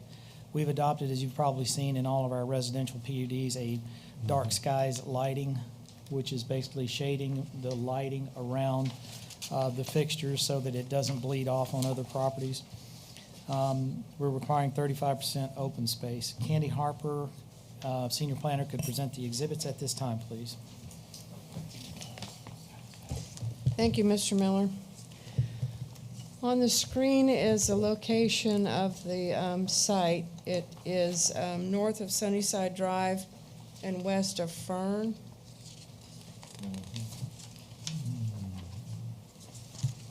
The current zoning is planned unit development, and this is a modification to the conditions of approval of that planned unit development. Lake County around it is low-density residential, a little bit of commercial along 441. Proposed zoning is simply a modification to the existing planned unit development. Future land use is medium-density residential. I believe the colors here are a little messed up, depending on the printer that you use. Yeah. Lake County future land use is urban low-density around it to the north, east, and west. And then to the south, it looks like rural transition. Some wetlands and flood zones to contend with on the site, so they'll have to build around that, stay out of the wetlands. And then the surrounding land uses are all single family. I see a plant nursery and some non-agricultural acreage. It is just, well, one piece of it is in the 27441 CRA. The rest of it is just south of there. Currently in Commission District 1. And we did post this site along several roadways. The picture that you're looking at now is looking north into the property from Sunnyside Drive. Picture on the bottom is taken looking east on Sunnyside Drive. Picture on the top is taken looking south on Sunnyside Drive, and the picture on the bottom is taken looking west on Sunnyside Drive. And because it spans a great distance, we went up to Fern. And the picture on the top shows you the posting, and this picture is taken looking west into the property from Fern Drive. Picture on the bottom is looking north on Fern Drive. The picture on the top is looking east from where we posted the sign across Fern Drive. And the picture on the bottom is looking south on Fern Drive, and that's all I have, Mr. Miller. Thank you, Candy. Moving on to the public responses, due to the SPO, the surrounding property owner letters, advertisement, and signage, we received some responses. There were requests for more info regarding traffic, infrastructure. Another person felt that the roads are overcrowded and wants to see sidewalks and additional drainage. There was some concerns about flooding and street maintenance. And these are county roads, and Lake County has reviewed the projects, and they are aware of the projects, and so they're working with the developer on that. The other issue was Mr. Suggs, who would like to speak tonight, did come by the office. He had some concerns about some electrical lines, where's Mr. Suggs there, that appear to be on his property. So just want to let you know that's what his concern was, and I'll be happy to work with him. Sure. Try to get him with the electric department. I'm not sure who or how to handle that one, but I know that he wants to speak tonight. Yes, sir. Mr. Suggs? And then, Let's do it normal. Let's go ahead and deal with it. Yes, sir. You have a concern with some electrical lines? I'm sorry? Some power lines you have a concern with? No, sir. I have a concern with a lot of stuff that's going on out there. We're trying to solve the problems, Okay. and we're working on it, and we're getting good returns so far. Okay, sir. Speak into the microphone and let's hear what you have to say. I think that was it. That's it? Do you need my address? Brown Suggs. I've got it right here. Okay. Yeah, I come in before and voted no against the original PUD, and basically for the same reason I'm doing it again. One thing is the roads won't handle the traffic. I know you've probably got traffic studies up to here, but I'm just saying the roads need to be changed, and I will vote no until the roads are corrected. Yes, sir. And the water stays on the man's property. That's all I'm asking at this time, but I'll have questions for some more on another thing later. Okay, sir. Thank you. Is that all you need? Yes, sir. Oh, my goodness, I got a speech here. Thank you. That's last. Go ahead, And then Dan. I'm sorry for that's interrupting. okay. Thank you, sir. And then the fire department expressed the same concerns about making sure they can meet the minimum response times. So we'll put the applicant and the fire department together. And the school board did note that this development is subject to school concurrency. With that, Mr. Chairman, I'd like to read the recommendation. For project Sunnyside Oaks subdivision, case number PUD 22218, Planning and Zoning Division is recommending approval of this request for the following reasons. One, the proposed request is compatible with the current surrounding zoning districts of Lake County R1 Rural Residential and City of Leesburg R2 Medium Density Residential and City of Leesburg R3 High Density Residential. Two, the proposed modification of the PUD is compatible with the existing city future land use designation of low density residential. And three, the proposed modification does not appear to create a detriment to the surrounding properties. The action requested is vote to approve staff's recommendation to rezone the subject property from City of Leesburg PUD to City of Leesburg PUD to allow for 83 detached single-family units and forward the recommendation to the City Commission for consideration. As you will note, these PUD is very similar to all the others with the dark skies and the 2.5 at 83, but because of the site plan coming in at 76, that lowers it to 2.3. 1,700 square foot house size, 6,000 square foot lots. Nicely done site plan. And I believe Mr. Dave Schmidt is here if we have any questions on this one. Thank you, Mr. Chairman. Staff's recommending approval. Good evening. Dave Schmidt Engineering, 12301 Lake Underhill Road, Orlando 32828. In the interest of time, we thank you staff for working with us diligently, and we agree with staff's recommendation. Thank you. And I'm here to answer any questions. Thank you, Mr. Smith. Now, for those that are concerned maybe about this has already been approved. That's correct. And it's an amendment to an approval. So without asking for anything, they can go ahead and do what they're doing. Okay? I just want to make that understood. They're lowering the density. They're getting away from multifamily into single family. Am I correct in that statement? Actually, townhouses are still considered single-family.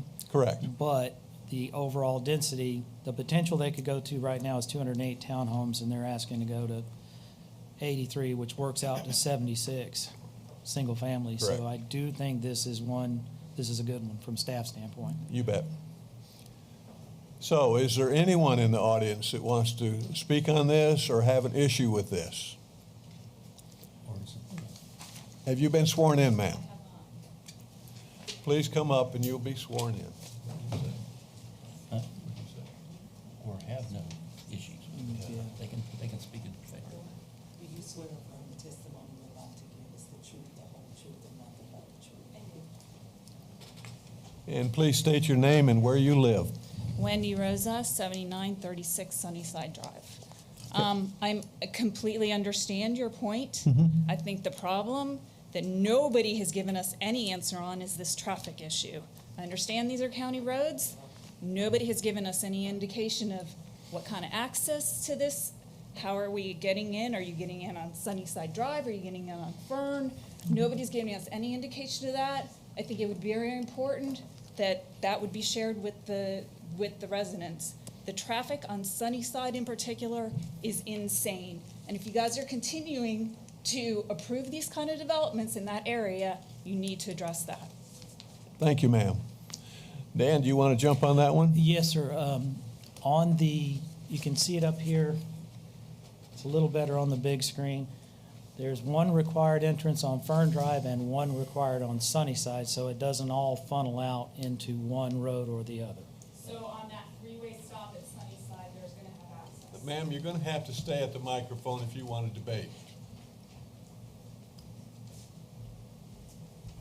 So are you telling us at that three-way stop on Sunnyside, they're going to have access? I'm saying on the site plan, there is an access point on Sunnyside. Depending on the engineering, it could have to shift a little bit one way or another. I do not know. That's a problem. And I think I understand that these are county roads, but it might be important if traffic is a big issue to have somebody from the county be here to address the issues that we all are having, because probably the majority of the people with the Sunnyside issue, this development, have traffic issues. So that would be appreciative. Ma'am, I've mentioned that personally, and I know this Planning and Zoning Commission has mentioned that personally several times, that the county needs to address the roads. We're not in the road business. But again, this has already been approved. They can move forward with it. All we're doing is amending it to lower the density. Okay? If there is no more debate, I will entertain a motion. Under a motion to approve PUD 22-218. I have a motion for 22218 for approval. Do I hear a second? I second it. I have a second. All in favor, please signify by saying aye and raise your right hand. Aye. All opposed, same sign. Motion carries.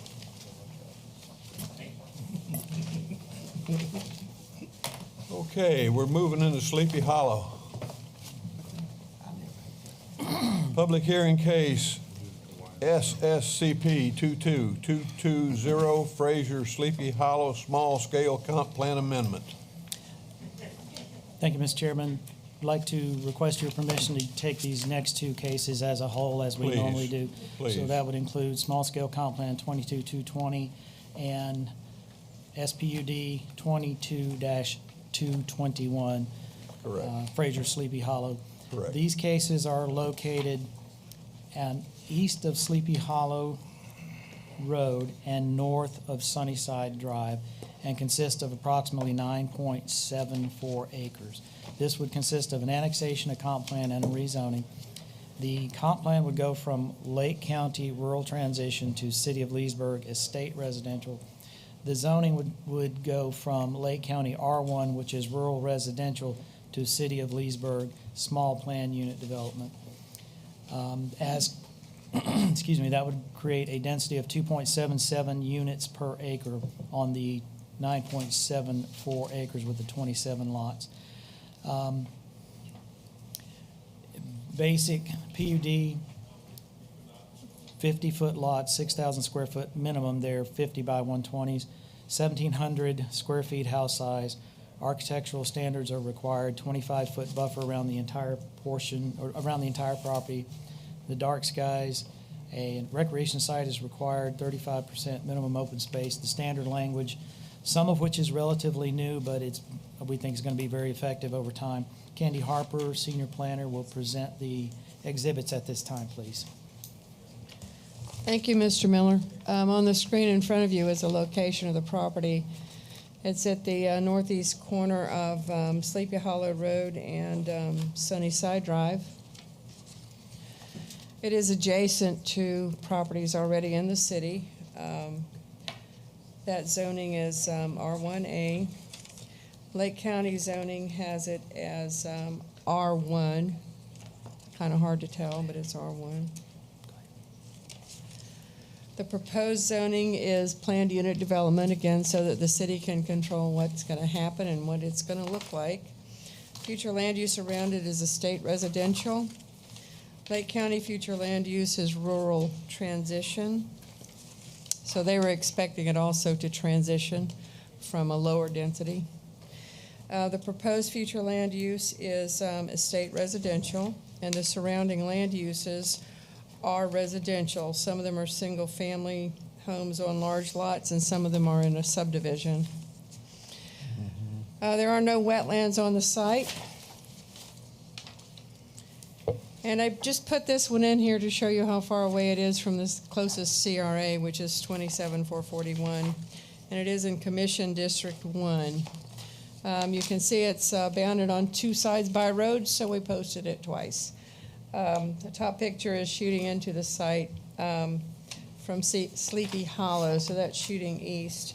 Picture on the bottom is looking south on Sleepy Hollow Road. Picture on the top is looking west on Sleepy Hollow. Picture on the bottom is looking north on Sleepy Hollow. And then we went around the corner and posted from Sunnyside Drive. So the picture on the top shows the posting shooting into the property, so that's shooting north. Picture on the bottom is looking east on Sunnyside Drive. The picture on the top is looking south on Sunnyside, and the picture on the bottom is looking west on Sunnyside. That's all I have, Mr. Miller. Thank you, Candy. Moving to the public responses. The result of the SPO letters and advertisement and signage, we did not receive any approvals. We did get 2 disapprovals. There were concerns summed up to say that they saw some eagles and other wildlife in the area, and then 2 responses that indicated they paid a premium for the lots to nearby to have a natural environment behind and next door to them. With that, we move to the departmental review summary. As always, it's sent out to the city departments plus Lake County and the school board. Again, the fire department noted their concerns over being able to meet response times, and we'll have the fire department and applicant work together on that. And then the Lake County School Board noted that this development would be subject to review for school concurrency. Moving to the recommendation for the comp plan amendment. For Fraser Sleepy Hollow, small-scale comp plan 22-220, Planning Zoning Division is recommending approval of this request for the following reasons. Number 1, the project meets the requirements of Chapter 163.3187, parentheses 1, parentheses C, Florida statutes for small-scale comp plan amendments. 2, the proposed future land use designation of estate residential is compatible with the current surrounding future land use categories of Lake County urban low density, Lake County rural transition, and City of Leesburg estate residential.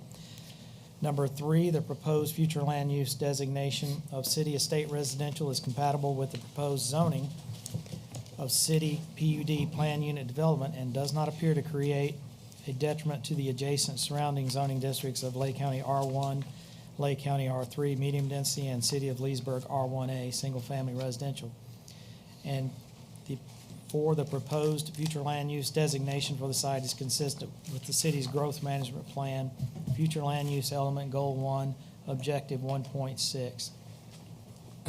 Excuse me, the action requested is vote to approve staff's recommendation to rezone the subject property from Lake County Rural Transition to City of Leesburg Estate Residential and forward this to the City Commission for their approval. And then, on the recommendation for the zoning for Fraser Sleepy Hollow PUD 21-221, Planning and Zoning Division recommends approval of the request for the following reasons. One, the proposed request is compatible with the current surrounding zoning districts of Lake County R1, Lake County R3, and City of Leesburg R1A. As conditioned, the proposed use does not appear to be detrimental to surrounding properties. Number two, the proposed zoning district of PUD, as conditioned and shown in the attached Exhibit A, is compatible with the existing city future land use designation of estate residential. Three, the rezoning of the subject properties is consistent with the city's growth management plan, future land use element, Goal 1, Objective 1.6, and the action requested is to vote to approve staff's recommendation to rezone the subject property from Lake County R1 Rural Residential to City of Leesburg PUD Plan Unit Development and forward the recommendation to the City Commission for their consideration. Again, Mr. Chairman, standard PUD with the dark skies, 25-foot buffer, and that information. I have a note in here again regarding the spilt rail fence, which should be split rail fence under section 6D. So I guess copy and paste worked just fine. So my apologies for that. Okay. And staff is recommending approval. Thank you, sir. Spilt fence is only on wetlands. Nothing, okay. The commission have any questions of staff? Nobody has any questions for staff. Is there anyone here that wants to speak on this issue? I'd like to. Have you been sworn in, ma'am? All right. That's all right. State your name and where you live, please. Lauren Harris. I live in Apopka, but I own land adjacent to the property. Okay. Yeah, I forgot to ask, is the applicant here? He's back there. Oh, I'm sorry, it's Mr. Summit. I didn't see him. Sorry, Jeff. Let him speak first. Okay. Thank you, ma'am. Come forward. My apologies, Jeff, I didn't see No, him. it's after my first one, I got banished to the back of the room, so it's okay. That happens a lot to me. No, Jeff Summit, Summit Engineering, just again, round two. We submitted a site plan. I think we have all the conditions Dan spoke to in the site plan as you currently see it. We have more than 30% open space or 35% open space on this. We've got plenty of buffers.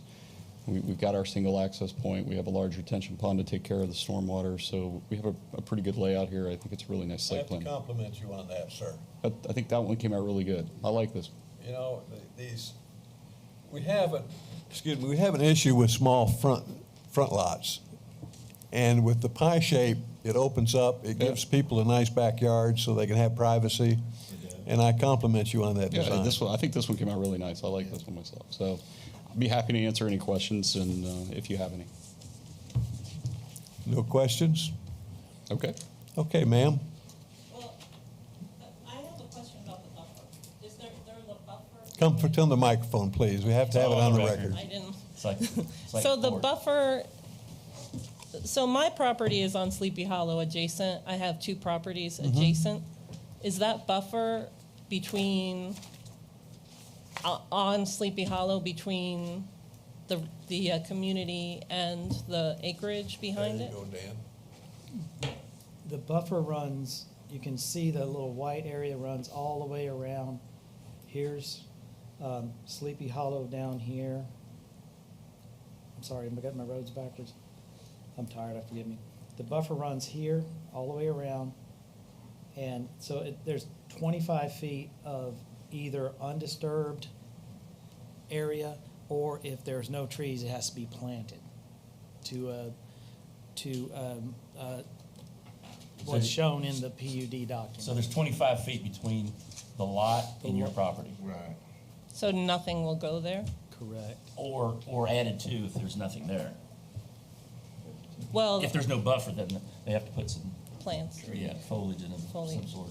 Well, I mean, I don't know if saying anything will make any difference, but my husband and I bought property there because we wanted acreage. It's rural, what is it? Rural residential. And all the properties, I mean, there is residential in the area, but most of the properties are quite large lots that have just one single-family housing. This subject property had one house on it, I believe, maybe one on each of the lots. And, you know, this is backing up to my property where I planned to have a nice, quiet retirement home. And I just want to put it out there that, you know, you're putting a big community right next to a lot of single rural residential homes, right in the middle pretty much of a lot of rural residential homes or properties. And also, I mean, I've been hearing all about the Sleepy Hollow traffic. That's just adding some more traffic to it. So that's pretty much all I have to say. Also, I don't know how this might affect property value because I don't know that I want to live next to this community, and if I sell my acreage, it might, you know, it's who wants acreage next to a big community when Somebody that wants to build more homes. well, maybe he wants to buy it from me. How long ago did you buy the land? About 15 to 20 years ago. You'll make a killing. I'll make a killing? If you wanted to sell it. Yeah, but. Well, maybe anybody got some offers for me? Should make a lot of money. I didn't buy it to make a killing. I understand, ma'am. We're getting a little, I don't know, I don't even want to say that. All right. Any more questions of the developer? Any more questions of staff? Hearing none, I'll entertain a motion on. Discussion. Any more discussion amongst us? That's what I was asking. Well, you said staff. Well, you're part of the staff. Here's a comment. Comments. He's grinning back there. Come on in. Have you been sworn in, sir? You just walked in the building, didn't you? No, I've been here.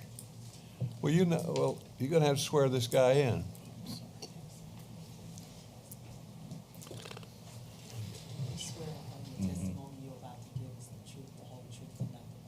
I do. Thank you for this time. State your name and where you live, sir. Lynn Sheldon, 7505 Slowwood Drive, Leesburg. Thank you, sir. My property is the one that's right behind where you're looking to build. And I already have markings on my property, how close they're gonna come to my property, if that's what they're gonna do.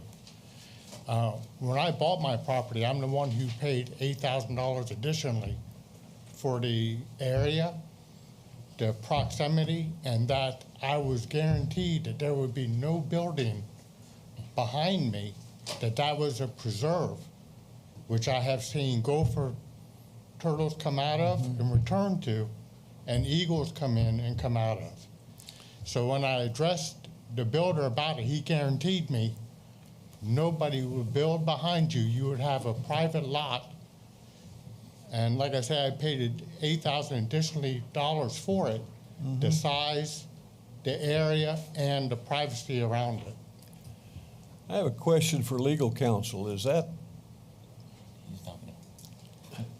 legal? Well, you know, he certainly may have some legal recourse as far as what he was being told.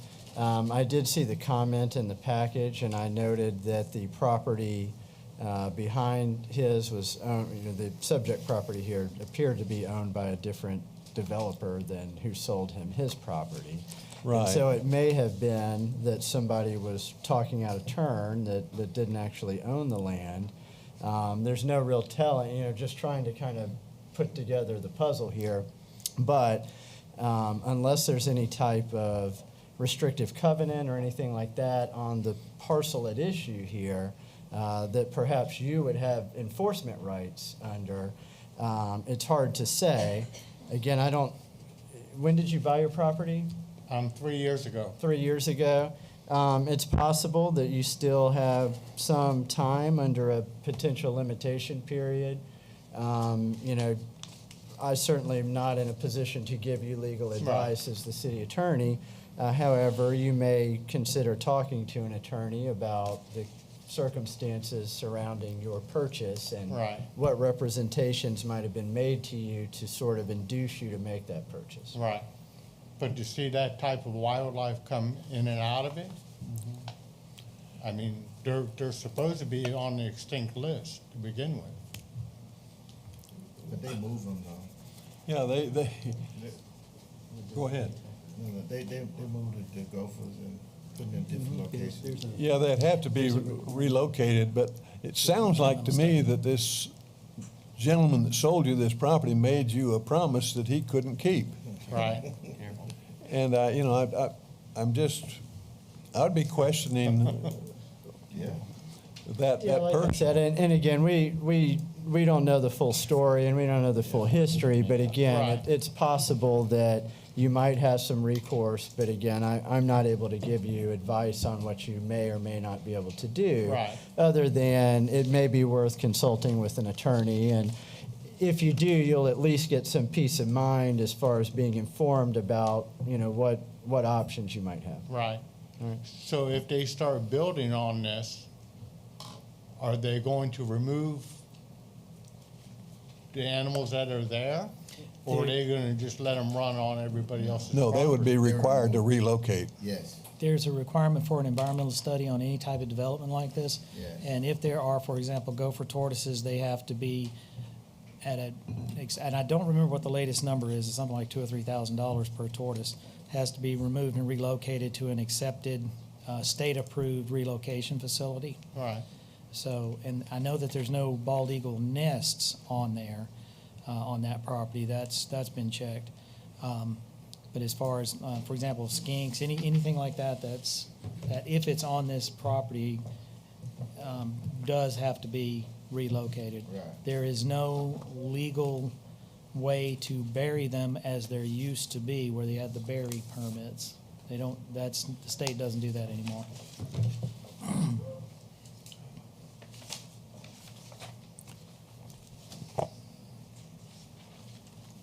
I don't know what else to tell you, That's it? sir. Okay. I really don't. I don't. Okay. I'm not an attorney, so I can't. Right. I can't Thanks. overload myself there, but I would be taking this gentleman's advice and They want to talk to one of your neighbors, the other complaint mentions they had paid a premium too, it may sound like. yeah, I'm not giving any legal advice. I want to put that on the record. oh, come on, Tim. You guys are sticking your necks out too far, man. All right, is there any more discussion of staff amongst ourselves? Yes, sir, come forward. People raise their hands when they're supposed to. Have you been sworn in, sir? I have not. You're gonna have to start charging to swear people in. The $20 notary fee. Yeah. Swear the testimony you're about to give is the truth, the whole truth, and nothing but the truth. I do. My name is George Perez. I live at 7509 Slowwood Drive. My property is on the right top corner of the property that is being developed. So it's right on the top right corner. I too had to pay a premium for the property, and I did send it in to where it shows that the lot premium for mine was $6,000 at the time. I bought the property in the beginning of 2020. One of the concerns that I do have, besides the premium lot that we paid, is that our property is lower. It's lower of that particular property by, I would say, a good 5 to 6 feet, around there. So one of the concerns that I have is that the properties above will be able to look down on our property, on the development on that particular corner there. So if anything can be done to mitigate that for, you know, for privacy on that top corner, you know, would be very helpful for me, for the privacy of the home that I bought there, besides paying. So that is on what corner of the property, sir, again? Northeast. On the Northeast? Northeast corner. Yep, my property is right on that corner. You on Green Walkway? Yes, if I could, if they're gonna build it, if there could be some sort of barrier there that would give us privacy from, let's say, the top of the house that they're gonna see down into our house, because we're like about. So you would like a 6-foot fence or something of that nature there? as a- Something that would help there, or natural growth, or, whatever whatever can be done to, because I know that Lynn's property is, just to the bottom of that corner. Mine is right on that corner there. Okay. Sir, would you be willing to protect your neighbor's privacy?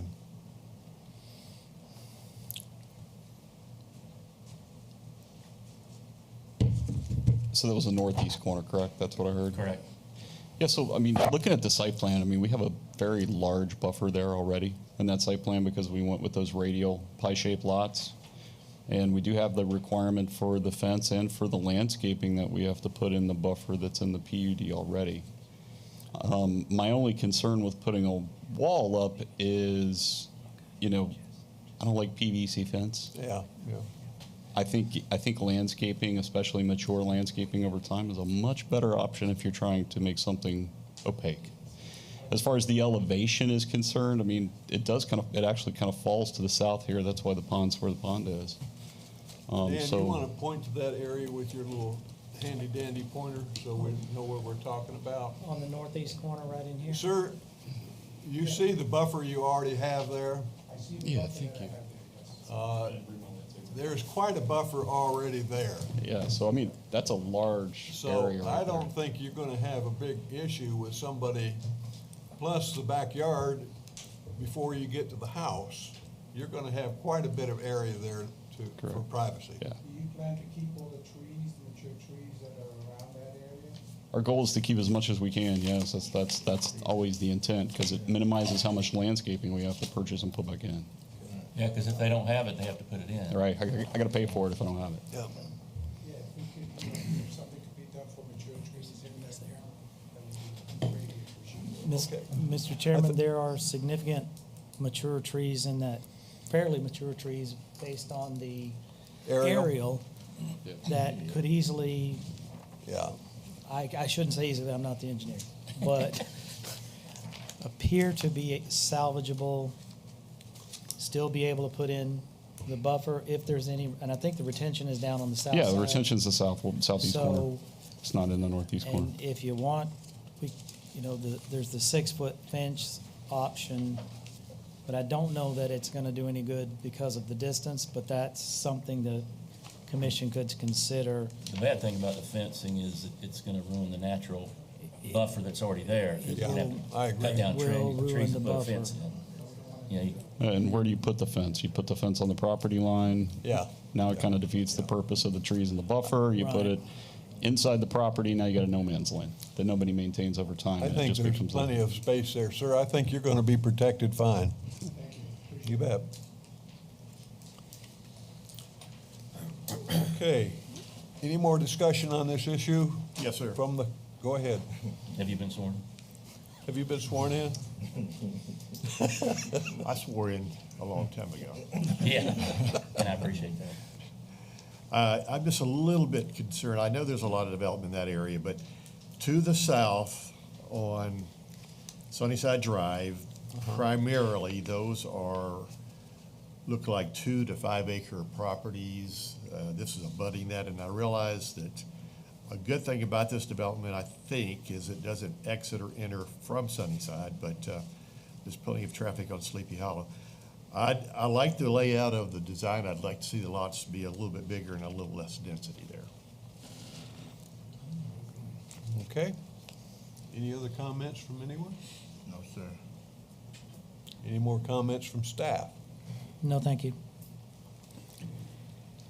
Hearing none, I'll entertain a motion.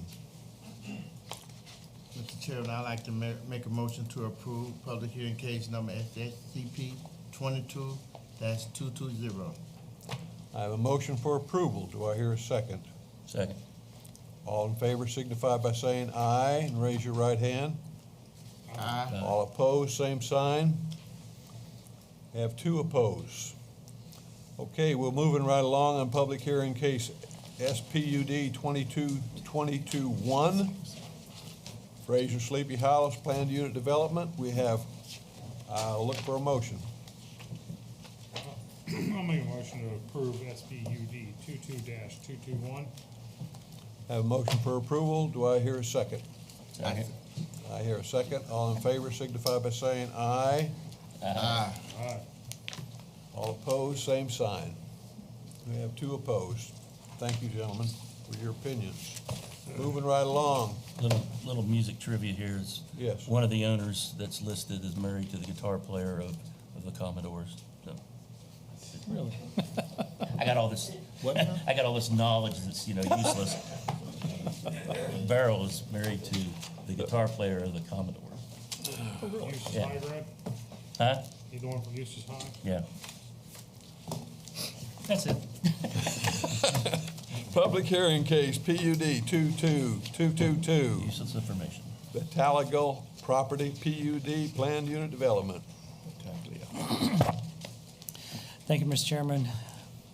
For PUD 22-222 Battaglia property, this is approximately 280 acres. It's currently zoned RE1 in the city of Leesburg. They're requesting to go to PUD for planned unit development at 561 units on 280 acres with the PUD development conditions as attached in your packet. That brings it to a density of 2.0. It's basically 1.99141414, whatever. So it's a 2.0 density. It's located south of Florida Turnpike and east of County Road 33. The current future land use is city estate. There's no change requested there. The zoning PUD, the current zoning is RE1, excuse me. And the proposed zoning is city PUD. Candy Harper, senior planner with the office, will do the exhibits at this time, please. Thank you, Mr. Miller. I think the largest piece of property, there was one road frontage and one side. See, you're getting better as you go along. You're learning. That's a good thing. So thanks, Lake County, for not so many roads out there. So this locates, that you can see, is clearly south of Florida's Turnpike. And it lies east of County Road 33. The current zoning, I cannot read, but what did we say it was, Mr. Miller? RE1, residential RE1. estate. And Lake County has agricultural around it, as well as some agricultural residential properties. The proposed zoning is planned unit development, and once again, that gives the city a lot of control over what happens and how it looks when it's done. The future land use is neighborhood mixed use, and that's not going to change. Lake County future land use is rural all around it. A little bit of conservation. It looks like that might be an FDOT type of thing sitting there. And then across the street is urban low density across the turnpike. To the north is improved pasture, and the rest is pretty much residential. I'm not sure what's across the turnpike matters much, but that's residential as well. And a little bit of agricultural research to the south. There are wetlands on the site, which they'll have to mitigate, and flood zones will have to build through. And here's the one sign we posted for the 200-acre site. That is, the top picture is looking east into the property from County Road 33. The bottom picture is looking south on County Road 33. Top picture is looking west on County Road 33. And the picture on the bottom is looking north on County Road 33. A lot more out there than I thought there was. Thank you, Mr. Miller. Wow. Thank you, Candy. Moving on to the public responses, we had several public responses on this, 1 approval, 6 disapprovals. Well, on the approval, they only asked, the statement is we only asked the development group to place a wall between our property and the proposed subdivision. Under the disapproval, we had that they did not have enough information, i.e. is it 55 and over, what's the price range, et cetera.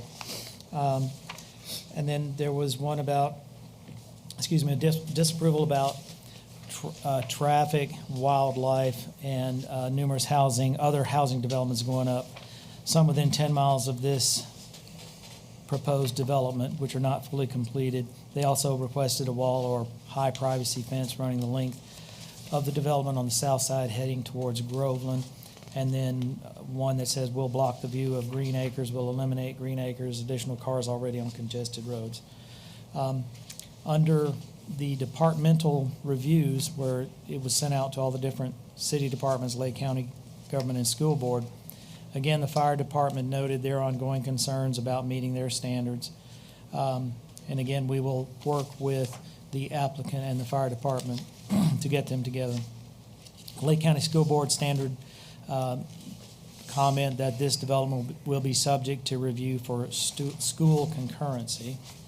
And then under the recommendation for project BFC SR 33 LLC and SR 33 LLC, case number PUD 22-222, Planning and Zoning Divisions recommending approval of this request for the following reasons. One, proposed request as conditioned is compatible with the current surrounding zoning districts of Lake County PUD, Lake County Agriculture, and Lake County RE1, which is a state density, City of Leesburg, RE1, which is a state density residential, and PUD, which is planned unit development. Number two, the proposed zoning district of PUD as conditioned and shown in the attached Exhibit A is compatible with the city existing future land use designation of neighborhood mixed use. Three, the rezoning of the subject properties is consistent with the city's growth management plan, future land use element goal 1, objective 1.6. And the action requested is vote to approve staff's recommendation to rezone the subject property from City of Leesburg RE1 estate density residential to City of Leesburg PUD plan unit development and forward this recommendation to the City Commission for their consideration. Mr. Chairman, this particular, could we go back to the site plan, please, Diane? Again, this particular case, Battaglia CR 333 PUD, is 561 lots on 280 units, so you technically get a density of 2 units per acre, which is actually quite low. What we've got in the PUD on this one are 2 different lot sizes. Staff is requesting a minimum of 390 of those lots be 50 by 120, which is 6,000 square feet, and a 1,600 square foot minimum house with 2-car garage. And then also requesting at least 171 of those lots be 6,600 square feet or 60 by 120s with a minimum 1,800 square foot with 2-car garages. There are architectural standards provided, which they have met in the attachments. 20-foot 5 buffer around the entire portion of the around the entire property. There's a minimum 2.6 acres required on recreation. Again, the 35% open space, which is easily met on this one, the dark sky lighting. In all of these PUDs, one thing I did not mention is that on each of these platted single-family lots, the city is requiring a minimum of 2 trees, 1 canopy tree in the front yard. Canopies are your oaks and magnolias and things like that. And then 1 other tree, which could be a canopy or an understory tree, which is your smaller type trees, in the backyard. That's on top of the other standards that are in the city code of ordinances. So if you meet those standards, you're good. But in addition, there is a split rail or wood fence, wood or vinyl fence required around the entire perimeter of the property. There are some wetlands on the property. They are protected as always. Standard PUD. This is a large development. I believe that the folks from Hanover Homes who are here to make a presentation that they have in regard to that to some of staff's conditions they'd like to change. Mr. Ben Snyder, Mr. Tony Iorio, and I'm missing other names. And Andrew McCowan. Mr. Andrew McCowan is here. Andrew is the planner that works with them. We've worked with him before. And Mr. McCowan is here to present Hanover's development plan. Thank you, Dan. Carry on, Mr. McCowan. My name is Andrew McCowan, and I'm with GAI Consultants, and our address is 618 East South Street in Orlando. I appreciate you all for enduring to the end. You as well. Thank you for your patience. Yes. So Ms. Tedrow gave her presentation in one breath. I am unfortunately going to have to take a few more. You're not near as pretty either. I fully admit to that. Fully admit to that. So again, and just for the record, I believe the pronunciation we're going with is Battaglia. So it's not fully Italian, maybe. So the team is here today. There are representatives from the owner, also the civil engineer, and myself, the planner. And also the traffic consultant. So any questions you have, I'm sure we can field them. You're very familiar with the Hanover Group. They've been before this board many times over the years. Many subdivisions developed in Lake County and in Leesburg, and lots of involvement in the community over the years.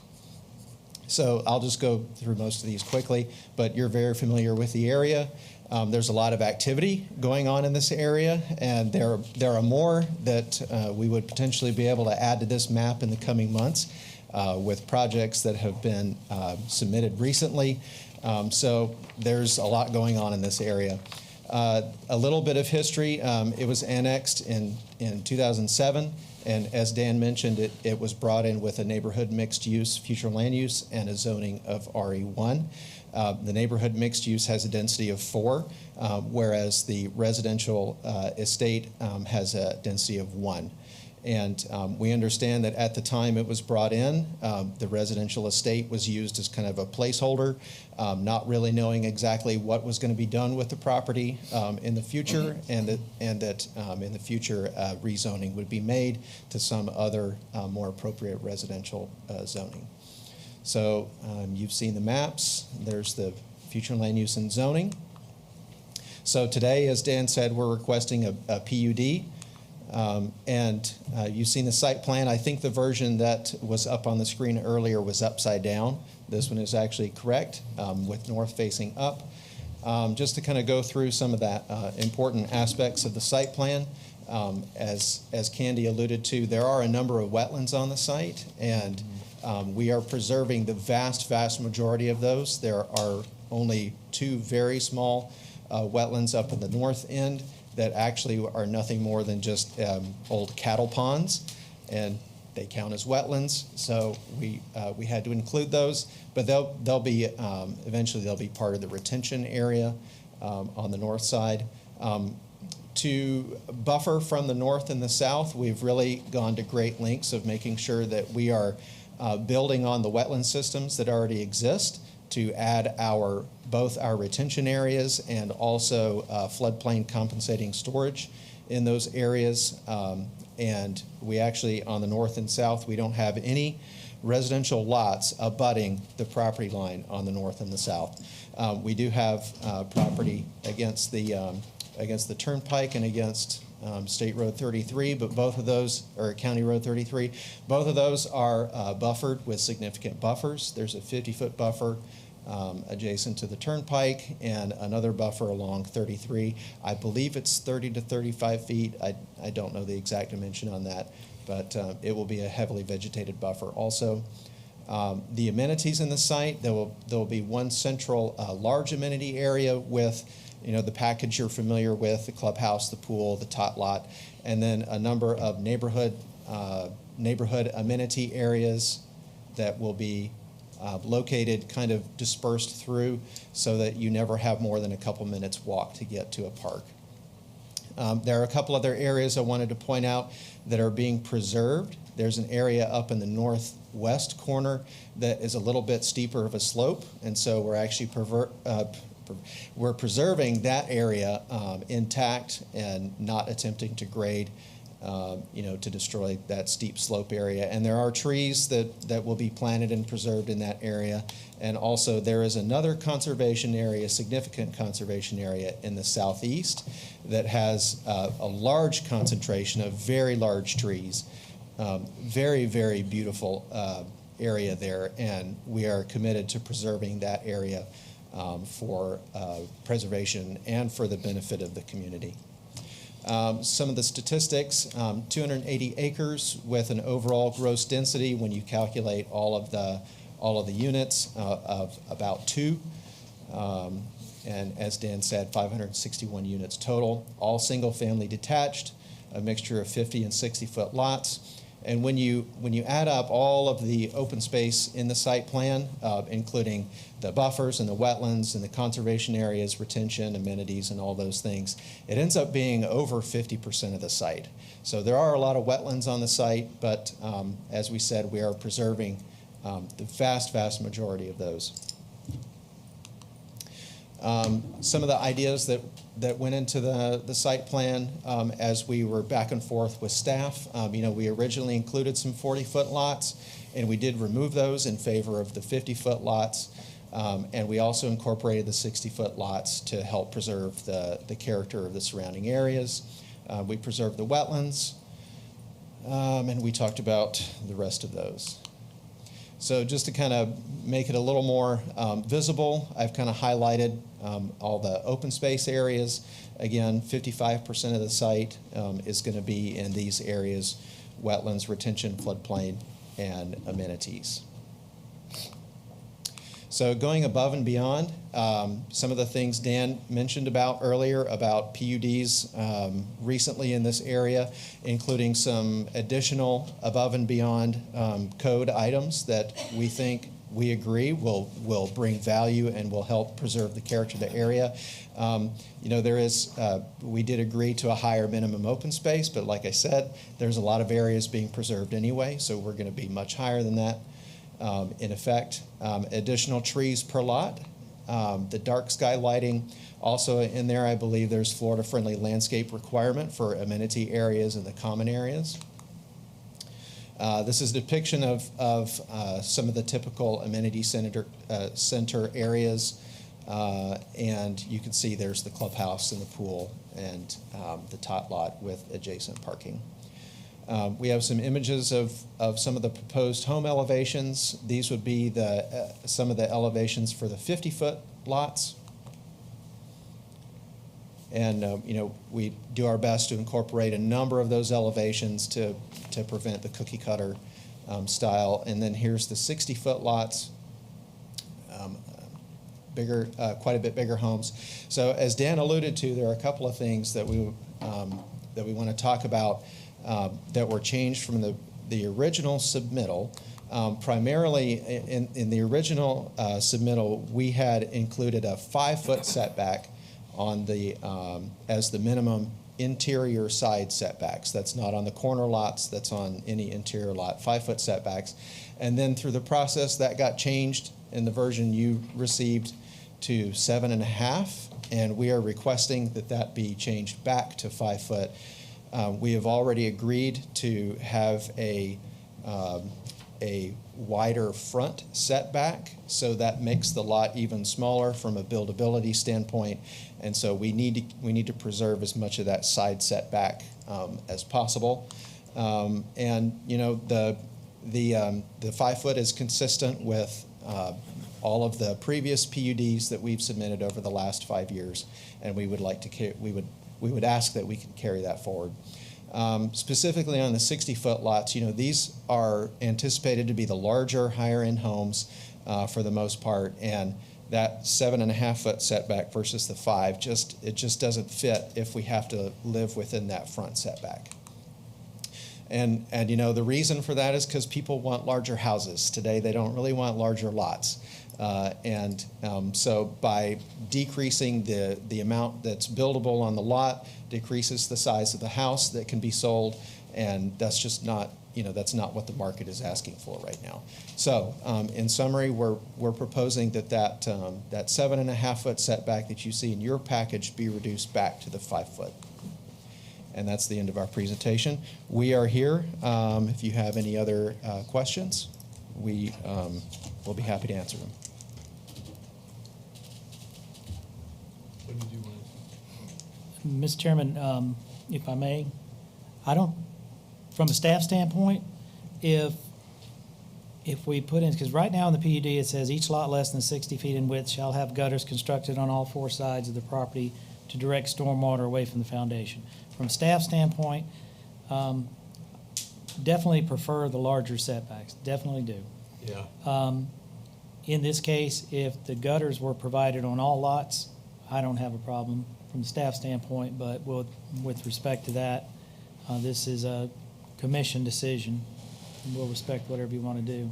So you're talking about 10 feet between houses instead of 15 feet? Yes, that's what they're requesting. And my recommendation is, if I may, staff's recommendation would be, if you choose to go that route, just require gutters on all lots. But that's up to the commission. Yeah. Then you end up with roof damage. But my personal opinion, sir, and I hate to pop your bubble, but 15 feet is, 10 feet's awful close. Awful close. And we're not only for neighborhood, but for fire safety, access to around your property. If you had an issue, you wanted to get a fire truck or fire equipment around the homes, you can't do it. And it's always been here in Leesburg for years. I go back to when I was a little boy, it was at least 15 feet. So that's just my opinion. Respond. If you don't mind, Ben Snyder with Hanover, 605 Commonwealth Avenue, Orlando, 32803. We would appreciate you letting the market decide. If there's no demand for the larger side setbacks, or if there is a demand, then people won't buy our houses. If there's not, then they will. And so we would appreciate, you letting the market decide what side setback works the best. And we would agree to the gutters to help manage the stormwater. Our engineers are extremely qualified and can certainly manage the stormwater even without gutters, which we've proven in the past. But if that makes staff feel better, then we are more than happy to accommodate that request. And like Andrew alluded to earlier, we did agree to every other proposed amendment that they're not consistent with our PUD that we submitted, which was, originally a 20-foot front setback. We agreed to the 25, but on the 7.5-foot side setbacks, it does make people invest more in a larger lot that they don't want as opposed to a larger house that they do want. So I would appreciate it if you would let the market. I'm neutral on that, but I think the market argument is weak because I don't think the market has a say-so in safety issues. If the issue's having the setbacks for fire equipment and all that, I don't think the market should have a say-so. Oh, sure. No, I agree with that. And the side setback. But I mean, I'm neutral on myself, but I just. Sure. And the side setback has not been raised, to my knowledge, by fire safety in this or any other municipality we've permitted anything in as an inhibition to be able to get around the house with a fire hose or anything else. I mean, they've never brought that up on any project we've permitted in the last 15 years as an inability to get around a house because there's only 10 feet between houses with a hose as opposed to 15 feet. Let me ask a quick question of staff.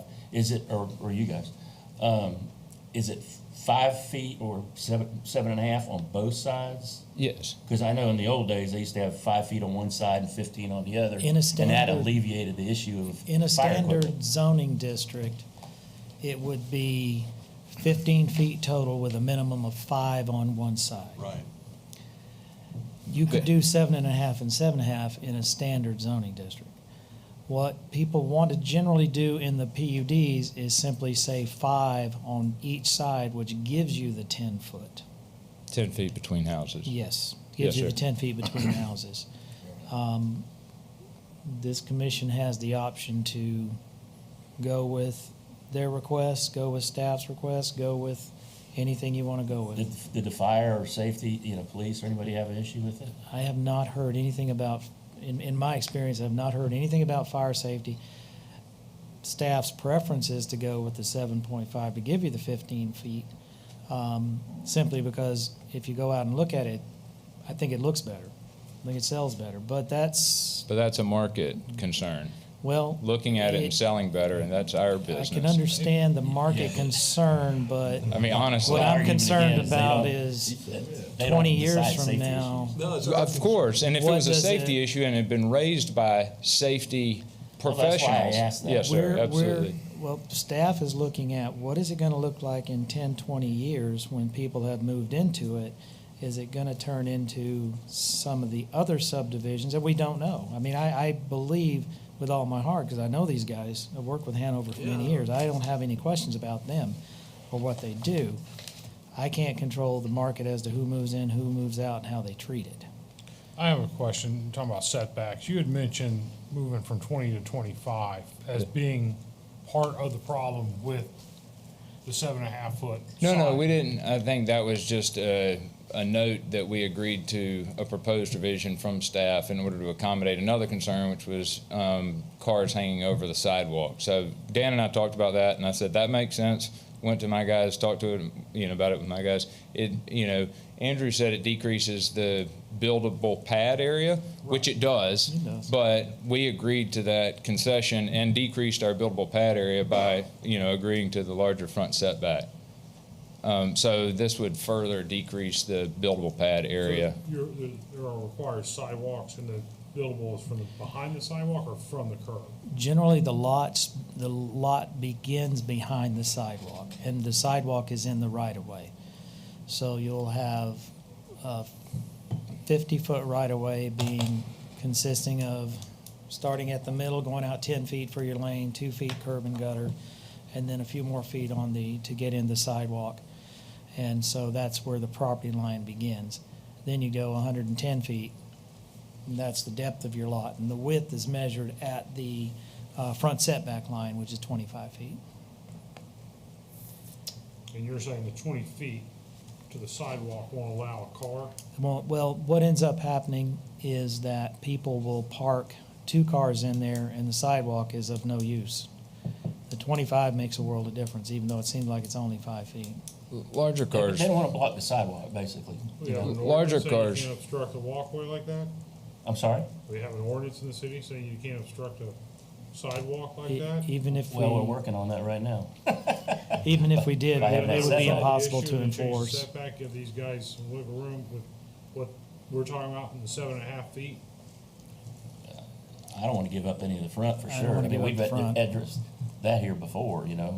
There's nothing worse than having a car over sidewalk when you're walking your kids down the sidewalk, and you gotta go around the car. I think dodge. from Right now, it doesn't matter. I mean, if you build low-end housing, they're gonna park on the sidewalk, they're gonna park in the front yard, they're gonna park anywhere they want. But that's beyond this. But they have what the we're doing. ability, I think from the We have the ability city's, to try to control it.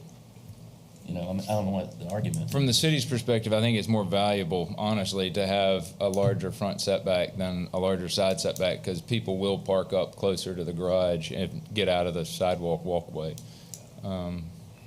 if possible. Front yard parking is taken care of in the covenants Oh, of the facility. Yes, Not- sir. Not necessarily, the city, but covenants in which you, HOA covenants. yeah. Yes, sir.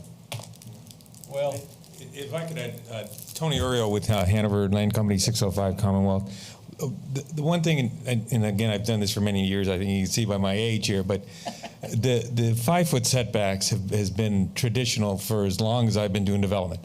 The number one issue with the setbacks was always drainage, always. When you look at the type of soils that we already have done geotech tests out on the site, we have some highly sand, well-drained soil. So that issue, sometimes when you're dealing with Like, I was in areas down in Kissimmee as an example. The water table is almost at ground level, and you're dealing with poorly drained soils. The water collects in between the swales, in between the houses. It doesn't run off real well, and it creates problems. But the number one problem, again, has always been not safety, not fire departments, not access back to the property. But it's been I can't tell you how many subdivisions I've done, thousands. I've probably in my career probably done 30,000 homes. 5-foot setbacks has been a standard. And again, it's never ever been a safety issue with fire department. Has never, in my knowledge, ever come up that it's been a question about accessing back behind a home. But drainage, yes, absolutely. And if Dan wants gutters on the side, and I think that could be accommodated. As well. Yeah, gutters on the side is not an issue. And if the city's concerned about how the community will look longer term, I think having people invest more money in larger houses would, help that concern rather than having people invest the same amount of money in smaller houses on bigger lots that they wouldn't choose given the choice. I agree with that one. That one makes more sense. Yeah. Okay, is there any other issues that the commission has? I got a question of Dan. The existing zoning there is RE-1. 1 unit per acre. 1 unit per acre. What's the minimum size lot in that zoning? 1 acre. A 1 acre lot? So we're going to calculate the density based on the total acreage, which is mostly wetlands. I'm opposed to this kind of density on this property. It would. And the size lots are too small. Okay. Do you have a heartache with the gutters on the side? No, sir. No, I'm talking to him. Oh, I'm sorry. I thought you were. My staff's recommendation is if you decide to go with the smaller setbacks, then the gutters should be in place. Right. We're expecting to create an ordinance soon that's going to require these gutters. It's based on experience.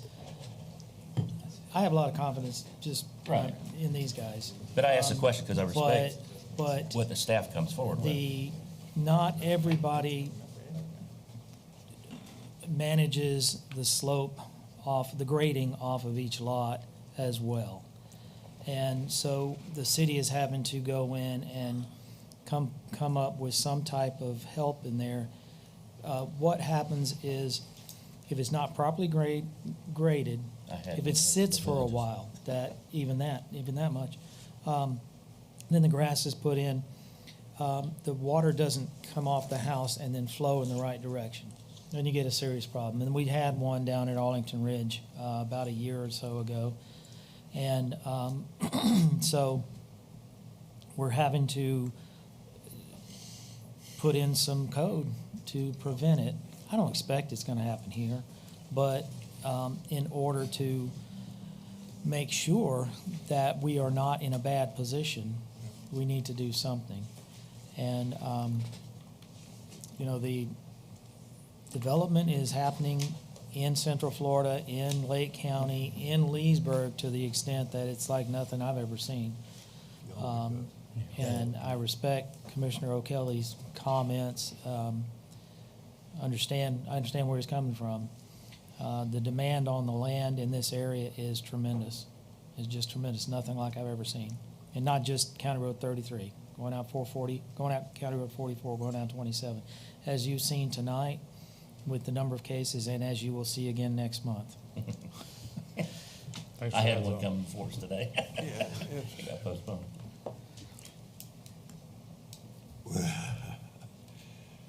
Gentlemen, y'all have done a fabulous job with what looks to me, when I look at this flood zone map, to be able to put how many homes?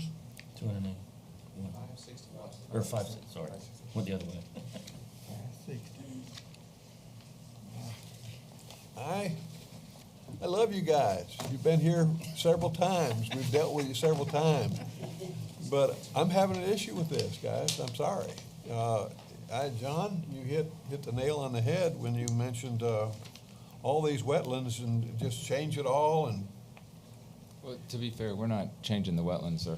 I know you are. Yes, We're you are. filling in 2 cattle, watering areas that are not classified as, I understand that. protected wetlands. But we'll see what the vote goes. There's a point in time where we're getting so much development and it's how many bags, how many potatoes can you get in a 5-pound bag when you got 10 pounds of potatoes he's trying to put them, and it just, I understand the economy and how to make a living and the more you can get in the bag, better off you're gonna be, but I'm right to here with 40-foot lots, 50-foot lots. I'm done. I'm done with them, guys. And we But didn't I'm ask not for- the market. I know I'm not the market. I'm a 77-year-old guy that's not gonna buy anything more for the rest of my life. But, Instead of debating back and forth, why don't we close to the public if they have nothing else to add and let us discuss it before we vote? let's discuss it. Close it to the public, guys. Do you have anything else to add? No, sir, no. Okay. I didn't We're mean here to for cut you off, questions if you got but this questions. could go on forever this Yes, way, sir. so I'm Yes, just sir. trying to reel it in a little bit. Well, anybody know what the village's set, lot there? Their standard width is, it looks like 50 feet. It's probably, Some 60 it's feet. probably 5 foot. Yeah. And I do say they have it, I owned a house that had issues for drainage. Yeah. I mean, it was horrible. I backed a vehicle up, to get something out of the screen porch and sank into the mud. Yeah. But the, gutter around it will get, take care of that. Personally, I like it, believe it or not, after all, everything I said. But, so I'm in support of that, doing the 5-foot setbacks. That's why I asked you if you had a heartache, because I hate going against staff, because I know you work hard to do that. With the gutters added to it. That's where I feel. I mean, honestly, I think the market is showing you that they don't want a lot of yard. The less they gotta maintain, the less they've gotta deal with, the less they have to pay for watering and everything else. I agree. I like a nicer yard. I like a larger lot. Yeah. I'm on a half acre where I live, but I would not be inclined to buy something with that small of a lot line myself, but I'm not the market. So, I just came off 34 acres. yeah, I I kinda have to say, let the market decide. I mean, if you're gonna build a product somebody wants, they're gonna buy it. You're gonna build a product somebody doesn't want, they're not gonna buy it. So, As long as it's not a hazard for the emergency. Yeah, that was my only real concern. Yeah, I'm done with the small lots, myself, I guess. Well, but I think the gutters are a must. The gutters. Yes. I mean, drainage is a viable concern. Obviously, if safety isn't, there does not appear to be the safety, fire, what have you, is a great concern. Drainage does appear to be a concern, and the gutters negate that. That needs to be added. Right. The gutters are required with a 5-foot setback. All right, guys. Anything more to say?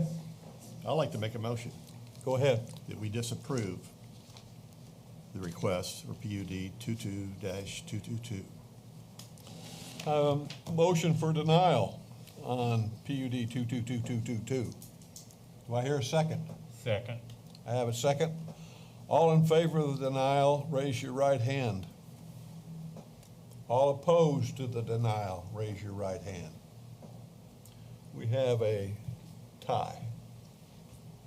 No, that is a no pass. That's my understanding. Yes, sir. A tie is a denial, folks. Then go to the runner.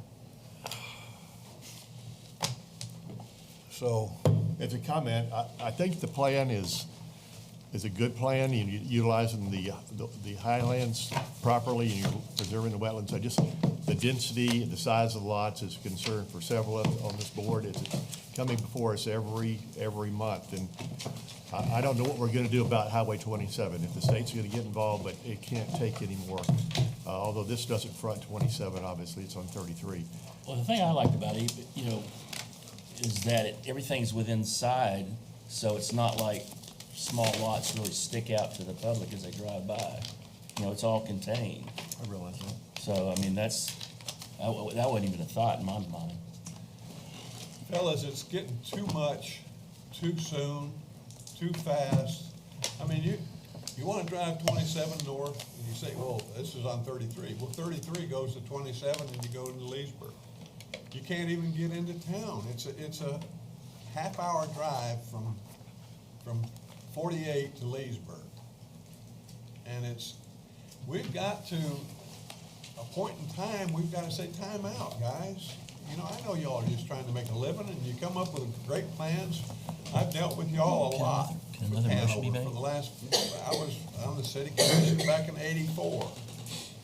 And I'm gonna interrupt for a second. I'm gonna make a motion to approve PUD 22-222 with the change of the setbacks from 7.5 to 5 and to have gutters on the sides. So that's to approve it. Second. I second. Is there any discussion? I mean, has anybody got any changes in their No. thinking? I want everybody to realize Does that what's change your happening. vote? Yeah, we denied the original, we're gonna amend it, and we're gonna vote on it. It's not gonna change my vote. Well, let's call for a question then. There's a motion and a second, though, so. Yeah. I'll call for a question. Call for the vote? Yeah. Yes. You're the chairman. Yes, sir. I All want in to hear the favor? 7.5 feet. I just said it. Yeah. I move to approve with the 5-foot setbacks on each side with the gutters. With the gutters. With the Right. gutters. Not going to 7.5 feet. No. 7 to 5. No. Okay. Motion on the floor, and there's been a second. Second. All in favor of the motion signify by saying aye. Aye. All opposed? Well, y'all must have been playing poker today. All right, fellas. Wait a minute, what does that mean? It means they can't do anything. Okay. I thought that over. That's right. There was no vote in favor and no Okay, so it's- affirmative vote against either, so it. They both lost. Right. How am I gonna explain this to the city commission? There's no recommendation in favor, I think. It's a denial, Okay. basically. We denied it no with, motion to and recommend. denied it with changes, even looked at it from adding the. So as it goes to commission, it goes as it sits, as it was written, and it's up, am I correct on that? That's right. There's no There's recommendation. no recommendation to approve. To approve. Right. You're still in the ballgame, That's because right. we were just a recommendation. Right. So you put your best So- foot forward. Y'all better get that. They don't always take us very seriously, so I wouldn't. The city commission wants to. Some of us. Understand what the issues were, and what I will do is density, size of lots, the amount and speed of development as it is coming into the area. If that is okay. Sure. If there's anything else you would like for me Yeah, to say. I like the plan. I just, at some point, we're gonna have to decide, are we gonna continue with 50-foot lots? Or we're gonna, the existing zoning allows a 1-acre lot. But I thought we just did that with the 40-foot lots, and the 50s were acceptable as long as it was mixed up. Right. We, if I may, we have Yes, been please. working with the developers, recommending a mix of 50s, 60s, and 70s when they're coming in for these kind of subdivisions. Some of them are okay, some of them they're not. Nobody wants to do big lots. I haven't found anyone that's willing to do big lots. Obviously, it's less money, that kind of thing. Yeah, the land's so So expensive so what staff is looking for is direction from planning commission and city commission as what is acceptable. You have a future land use that may say 4 units an acre, 8 units an acre. Everybody wants to come in at 4 or 8, or whatever the number is. So we have to work with them and get it down to what could be considered a reasonable number. But with the pace of, could be considered a reasonable number. It's not reasonable in everyone's eyes, and understandably. So with the amount and pace of growth that is happening in this area, the values of land continue to skyrocket. And you look at a piece of land you own and say, I'd be crazy not to sell it. I don't have to, I get to walk away.